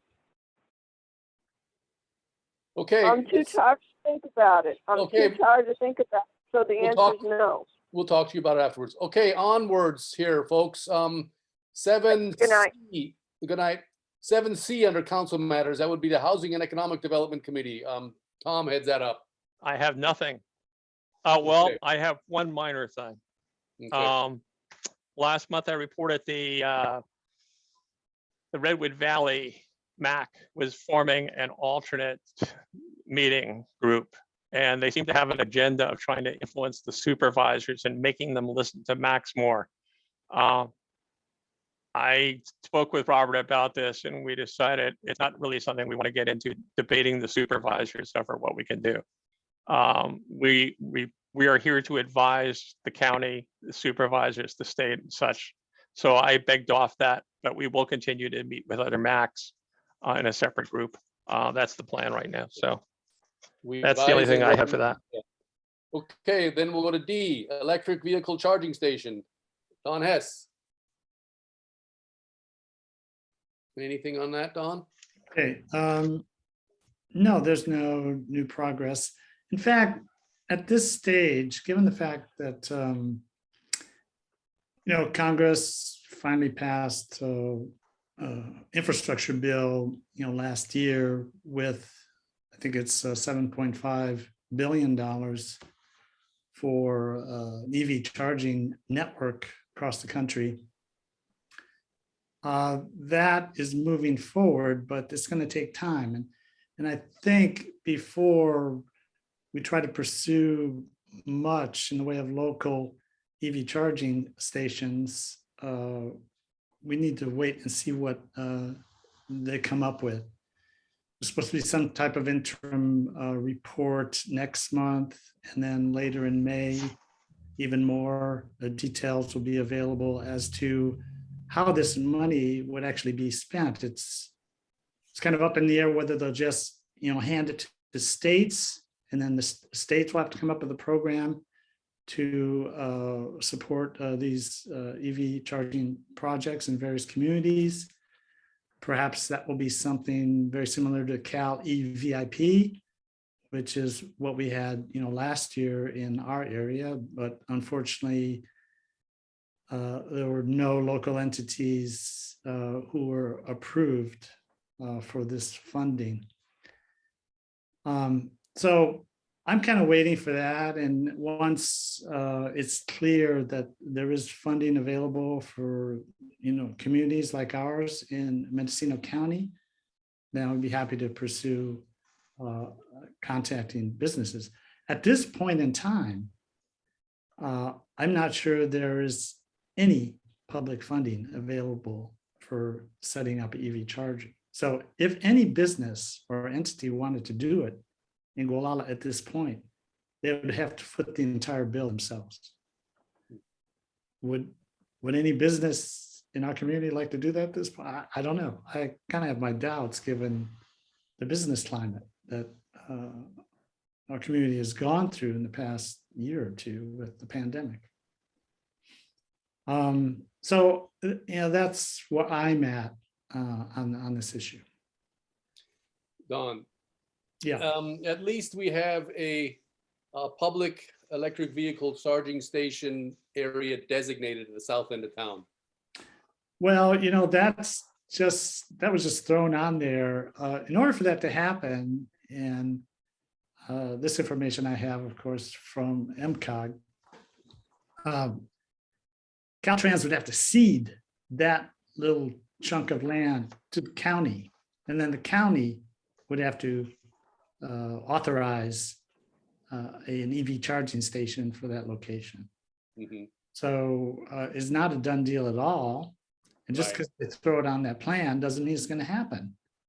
And there were some doubts expressed as to whether that's realistic and whether the county would even be interested, which is unfortunate because it seems like the county, or at least entities, governmental entities, cities in particular within the county, do these things. They put these EV chargers on public parking areas, land that the city presumably owns. So, I mean, the county could clearly do the same thing. Would they do it? I don't know. Maybe only if they had money from the state or from the federal government. But the fact that it is kind of nice that they show that there. I mean, it is possibly an option, but it may be a real long shot option, since the big hurdle would be ceding the land from Caltrans to the county, perhaps. Or a portion of it, maybe. What do you mean a portion of it? Well, it might not all have to be ceded, all of Caltrans excess land there, but a portion of it No, possibly. it would be only a portion. Okay. It would be that northern little spot, near the large PG&E transformer. Yeah, I look at it as at least a step in the right direction, that it's designated on maps and people see it, and we can maybe get to the next hurdle, over the next hurdle from there. Yeah, hopefully, yeah. That's my hope. Okay, thanks, Don. Okay. Okay, in the essence of time, let's move on here. Telecommunications Committee, that would be I have a real short one. Don and Tom. Yeah. We had about 68 views last month on our meeting, but YouTube was kind enough to send me a total for 2021. I don't think anybody would have guessed that we'd 1,615 viewers of our meetings last year, thanks to recording them and putting them up on YouTube, for a total of 15,600 minutes. I didn't divide that by 60 to figure out how many hours people spent watching our meetings, but I think we owe it to them as a thank you to, and I know I had the longest session tonight, but to try to keep our meetings a little tighter, shorter, and to the point as much as we can. I think we made some progress on that this year, and let's keep going in that direction. But thank you to the people of Gualala for taking an interest in this. We know you can't all be here every night that we're meeting, and thank you for watching. No, Tom, thanks to you guys, the Telecommunications Committee, for spearheading all this, because it's very valuable. So thank you. I have one other little thing I want to share. This is a visual. Let's see if I can share it with you. Earlier this week, I escaped town and went skiing, and I want to show you where I ski. But what I'm really showing you this slide for is, do you see the telephone tower in here? The top I of have those skied. trees. I have been up here probably 50 times, and I had never noticed until the other day that this is a cell tower. Right there, that tree on the right. Yeah, that's right at the top of the busiest ski lift and the resort. And frankly, I never even noticed it was a cell until I was putting on my skis the other day coming out from a break. So I just wanted to share that with you about how attractive these things can be. Tom, put your arrow right on it. Yeah, right here. Yeah, right there. Okay. Those are them. Those are Well probably, I disguised. get 4G LTE connections up there. I don't have a 5G phone, but those might be even 5G circuits to serve the town of Incline Village. Well disguised, yeah. Yeah, anyway, just wanted to share that with you. Notice Okay. this tree would not be visible from anywhere but right there, but nonetheless, it's disguised very well. Mhm. Can't even see Okay. it when you're in front of it. Okay, thank you, Telecommunications Committee. On to the Water Ad Hoc Committee. That's Don and myself. We definitely need to regroup on this item. I know David was here earlier, and I think I see Julie is still here. But you know, when we have plenty of rain, even though it's still a drought, we don't think about this topic as much anymore. But before you know it, it'll be summertime, and we'll all be sweating it again, not having enough water. So we got to make some progress on this topic, Don, don't you think? Yeah, obviously, nobody can say the drought's over. No. Way premature just to think along those lines. Now, I did notice, of course, that they've completed the construction of a new storage tank, on Pacific Woods Road. I don't know if all of you, Robert, you've probably seen it. I don't know Yeah, if I've anybody seen it a else. number of times. It's quite large. I don't know what the capacity of it is, but I think it's somewhere between 200 and 250,000 gallons. Maybe Julie knows. Yes, it is 225,000 gallons. It is up. You can see it. It is not completed. There is still a lot of in-ground infrastructure that needs to be placed to get it in line, to get it online and usable. okay. Julie, do you know if it will in fact be filled before the rainy season ends? I do not know that, no. I don't know what the process is to get it, officially sanctioned by the state or whatever powers that be to allow us to actually put it in production. I don't know that information. Okay, Do and you know, Julie, do you know how much? Oh, sorry, Don. Go ahead. Julie, do you know how by how much it increases the storage capacity at that site? That's a technical detail that I was not involved with. It is not, I believe it's a settling tank for utilizing the surface waters from Big Gulch and Robinson. So it's not a storage tank. It's like part of the inline processing of that treatment plant. Yeah. Okay, I wish David were still here, but both of you, we'll invite you to a future water ad hoc committee meeting, hopefully. one other question, maybe Julie can answer this, I don't know, but was this designed to meet current needs or possible future needs? Both. It is, I think it has a lot of potential for future need. It's part of the grand scheme of getting us out of the moratorium. It's a very tiny component, but it will take a lot of small components to get us out of it unless someone can find a place for a reservoir. So hope you guys are helping us find somewhere for that. Bringing you, now that you brought up that, Julie, when I went in last year, earlier in the year, I went to a GCSD meeting, Gualala Community Services District meeting, and there was talk about the North Gualala Water Company looking for a site at the intersection of Fish Rock Road and Old Stage Road on the what would be the southwest corner. Has that progressed any as a potential reservoir site? I do not know. I can find out information about that. I don't know. I can't speak to that. Okay. Well, as you see, we got our work cut out, Don. So we will definitely meet, Don and I. We haven't been able to for quite a few months, but I'd like to plan a meeting with you, Don, sometime in January, if at all possible, and we'll get our ducks a little bit more in a row, huh?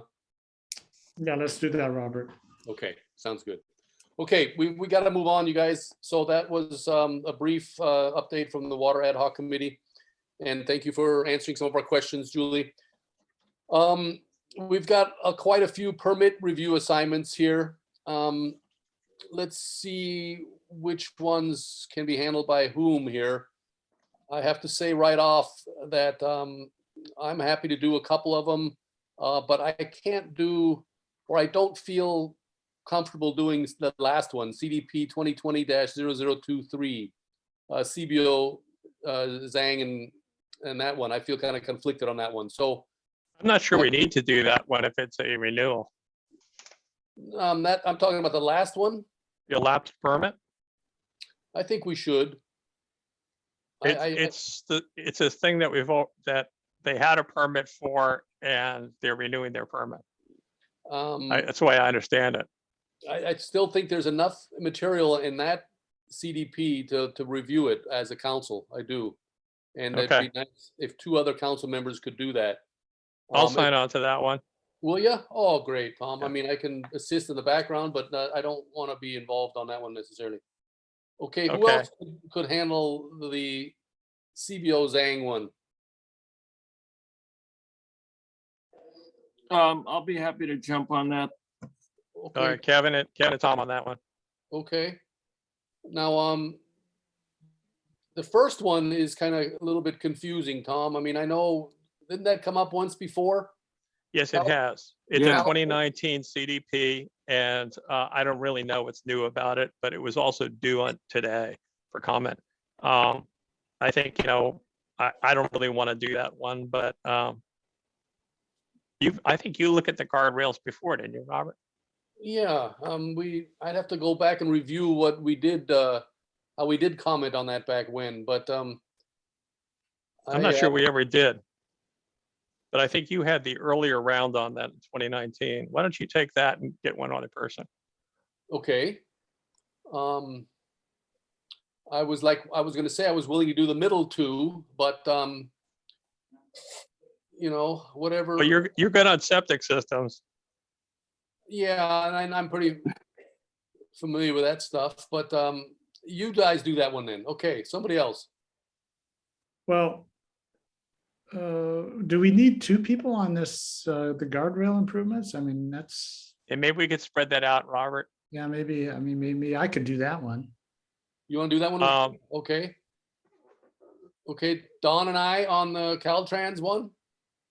Well, in order to spread these out, we've got 4 between Yeah, what are you gonna? 4 of us. I mean, The other 2 are kind of big. Maybe Don and Kevin on the house and Robert and Tom on another on the septic, or what do you want to do? Well, I think the biggest one is the CDP 2021-0043. Wait a minute. The Alwan one. I think that's probably the most difficult one of the 4. Alwan. I'll be happy to jump on that one. And Don, did you say you wanted to do that one? Kevin and Don? Okay. I guess I could, but I'm not an expert on a lot of these matters. Yeah, I'm pretty familiar with all 4. I'm probably the least familiar with the Caltrans one, but I can help in the background on any of them if you guys would need me to. So. And then Tom and Robert on the Cahill Rousseau, or are you okay on that one, Robert? Yeah, let's do that one, Tom. Okay. Okay, so Don and I on the first one, Tom and I on the second one, Kevin and Don on the third one with any assistance they might need, and then Tom and Kevin on the fourth one. There you go. Does that sound okay, everybody? Yeah. Yeah, okay. Yeah. And Melissa, she just has to be doing them all. We'll tell her. You can tell her. Okay. Okay, we got that assigned. Can we move on? Yep. Administrative Secretary Mulbert's report. I worked 23.75 hours in December. Materials were $13.12 for a total of $431.16. Most of that was year-end closing, getting all the book together, getting all of the, what do you call it?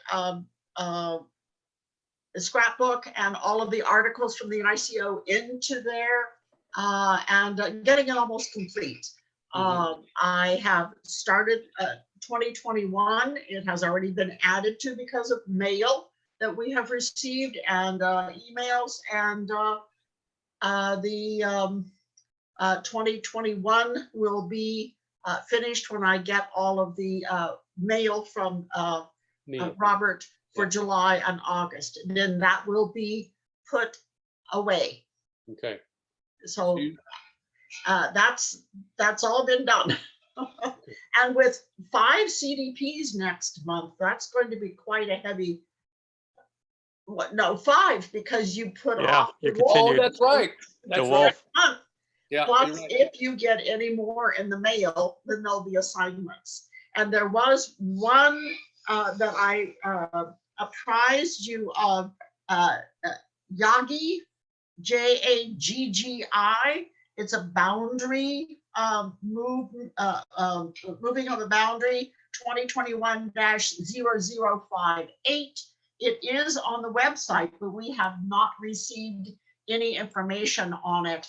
And I have yet to receive Alwyn or Cahill as a mailing, from the county. They're asking us, one of these red pieces of paper, that I use, or orange. They want these darn orange things back, saying, yeah, we like it. No, we don't. No, we didn't say anything. But at any rate, I haven't received one of these papers for Alwyn or Cahill or Yagi. Well, let's make sure that we're required to review them before, but I think there are on the website. We could check it there to see if we're required. Yeah. Okay. Usually you guys just email the county and say, on this particular date, we decided this on that, rather than sending those orange pieces back. Yeah. But I have yet to receive anything on those CDPs. Well, I will also note that the Zong Curtis one, the 4th one, the comments were due 12/20. The comments on Alwyn were due 12/21. The comments on Rousseau were due 12/31. And the comments on Caltrans Demling were due today. So I know they're not fussy about those dates usually, but They always go beyond the dates. Yeah. Yeah, Cahill has Rousseau as an agent. Right. So he's not on the CDP as an applicant. Right. Sean Gainer Rousseau is an agent for them. Right. Just like Curtis is an agent for, what is it, Alwyn or DeWolfe, I guess. Yeah, I listed the owner and agent on these things when I put them on the agenda. Right. Okay. Thank you for your report, Mary. And I have My turn. I have Mary's invoice, so I'll take care of that, Mary, for you as soon as I can. Thank you, sir. Okay. Yeah. Tom, your report. I have a visual comment for you tonight. Okay. If they put interim parking in front of the hotel breakers, that hedge will be a sidewalk. There'll be pavement from the hotel across the parking lot, the sidewalk, to the parking spaces, to the bike lane, to the traffic lane, the center turn lane, a traffic lane, another bike path, another sidewalk, and then the sidewalk of the hotel. The center part of our town would turn into a giant plaza. I think this is antithetical to our town plan. And Robert and I will take another look at the project here tonight, and we'll make some findings and probably bring it back to the council next month for another review and possible action. I think we need to get some more comments from the public about this. I don't think this idea would go over well. And there are alternatives to doing this. This is not what this council has backed in the past. And I see no reason to start this now. Not to mention, I'd like to talk to the owner of the hotel who's invested his life savings in building and buying this place. Right. And who strongly opposed parking here last year. And now to make that accommodation for the sake of having surplus parking for the surf market. It was one thing when we were talking about extending the parking on the highway for them, it's another thing to start encroaching on another landowner to do that. So that's my final thought on all this for tonight, and I'll be Yeah. giving it consideration going forward. Well, Tom, now that you brought it up, I'll feed into my report, okay? And I'm glad you brought up that slide. Please leave it up. And we do need to talk to that property owner. And this also ties in, I mean, this is existing vegetation in a way. It could be incorporated into a landscaping strip, in my opinion. Yeah, And it could very well. we have the same issue up at the north end, at the Sea Cliff, with the existing hedgerow. Right. That they're looking to remove. So we've got that in two parts of town where we already have existing vegetation that's been manicured for decade plus, I want to say. How come those features can't be incorporated into our streetscape and count as part of the landscaping? Well, they could very easily if this was a landscape area, which is what the town plan requires. If you have the width, you're supposed to have landscaping. Yeah. And there's no reason to deal away with landscaping on both sides of the street for the sake of putting 4 parking spaces here, because they talk about putting a red curb in here. Mhm. So 4 parking spaces and destroying all this landscaping and taking out landscaping from the hotel. Yeah, my first reaction to this is not positive. So I will keep an open mind and talk to more people, but that's where I am on this right now. In my opinion, it all goes back to trying to appease one property owner who seems to constantly be against the forward progress of our streetscape. And it's the 5 spaces that so often get put in the forefront. And if we could just solve the deficiency of parking at that one property, we could get moving forward on this streetscape. But I think the higher up authorities are having to listen too much to a single property owner. So I better leave it at that. And putting the whole town through another public debate about this. Yeah. It just seems cruel, frankly. Just as a This point of clarification, Could this photograph be shown to Caltrans as well as a photograph up at the Sea Cliff? At the Sea Cliff Good to idea. show that this will disappear and that cars will appear instead? Good I'm idea, Tom. What do you think?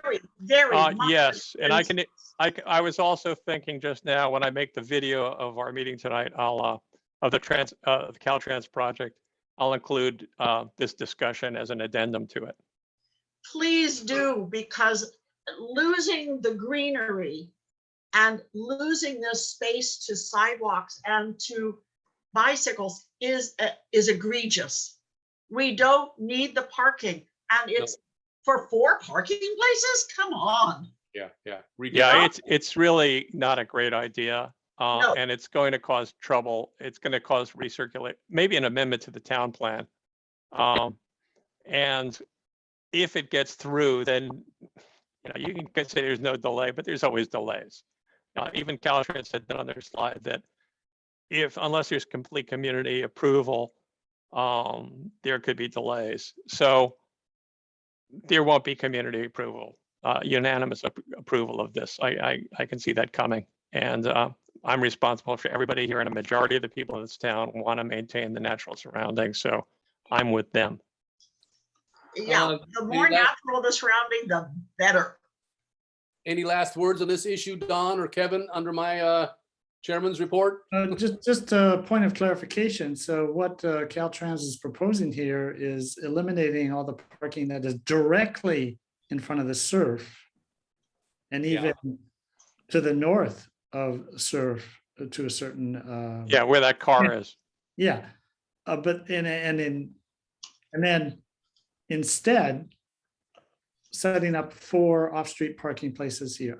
I think we're going to do all this and potentially ruin this aspect of the community for 4 lousy parking places. That's what they're talking about. And let me just show you their slide again. Yeah. The sidewalk slips to the west. It eliminates that hedge. It goes to the top of the 2-foot retaining wall that's at the end of that parking lot. It eliminates all the greenery in front of the hotel. Wait a minute, Tom. It doesn't eliminate the greenery in front of the hotel. There is no greenery. There would be. There there would have been a 2-foot strip here if there's That's no true. parking there. There There would have would been a be. 2-foot strip here as well. There would have been greenery on both sides of the sidewalk because the sidewalk would be where the parking spaces are. What the town plan says is you get 3 lanes, you get the bike, you get a sidewalk, you get greenery for the rest of it. Right. And at 80 feet, it would be 12 feet on each side. At Mhm. 66 feet, do the math, take off 7 of that 12 feet, still have 5 on each side. Right. So that's the alternative here. I don't really believe that if the surf ever remodels, people will want to walk this far. I do believe there should be time limits on any spaces that do come in here. And I do believe that an interim needs to be fixed. So we can talk more about this, but Okay. and We'll let's do that talk in- to people in the community, see what they say. Yeah, and we'll do that in committee. Okay, you guys, we Yeah. better cut it out here. Yep. What do we? Melissa's not here. We can't adjourn. What are we at? 9:30. Who's gonna call for adjournment? Since she's not here. I move that we adjourn. Who's calling for it? And then we'll vote on it. I am. I move that we adjourn. Okay, and a second? Tom, Kevin? I think I have Second. to. I think I'll second it since I took up so much time tonight with. Okay, Streetscape. let's adjourn. Let's vote. Don, Aye. Kevin, Aye. Tom, Aye. Robert, aye. Mary, sorry. Okay. Hey, And one absent. Happy absent. New Year, everybody. Happy New Okay. Year and have a Happy wonderful New Year. weekend. Happy New Year to Thanks you, all Mary. For the And if 3.5 you hours of your time. Okay, see And ya. if you haven't gotten your booster this Saturday from 10 till 12. Okay, And I got test every mine. Thursday morning. Okay, all bye. right, you guys. See you later. Thank you all. Bye-bye. Thank you. Good night. Bye.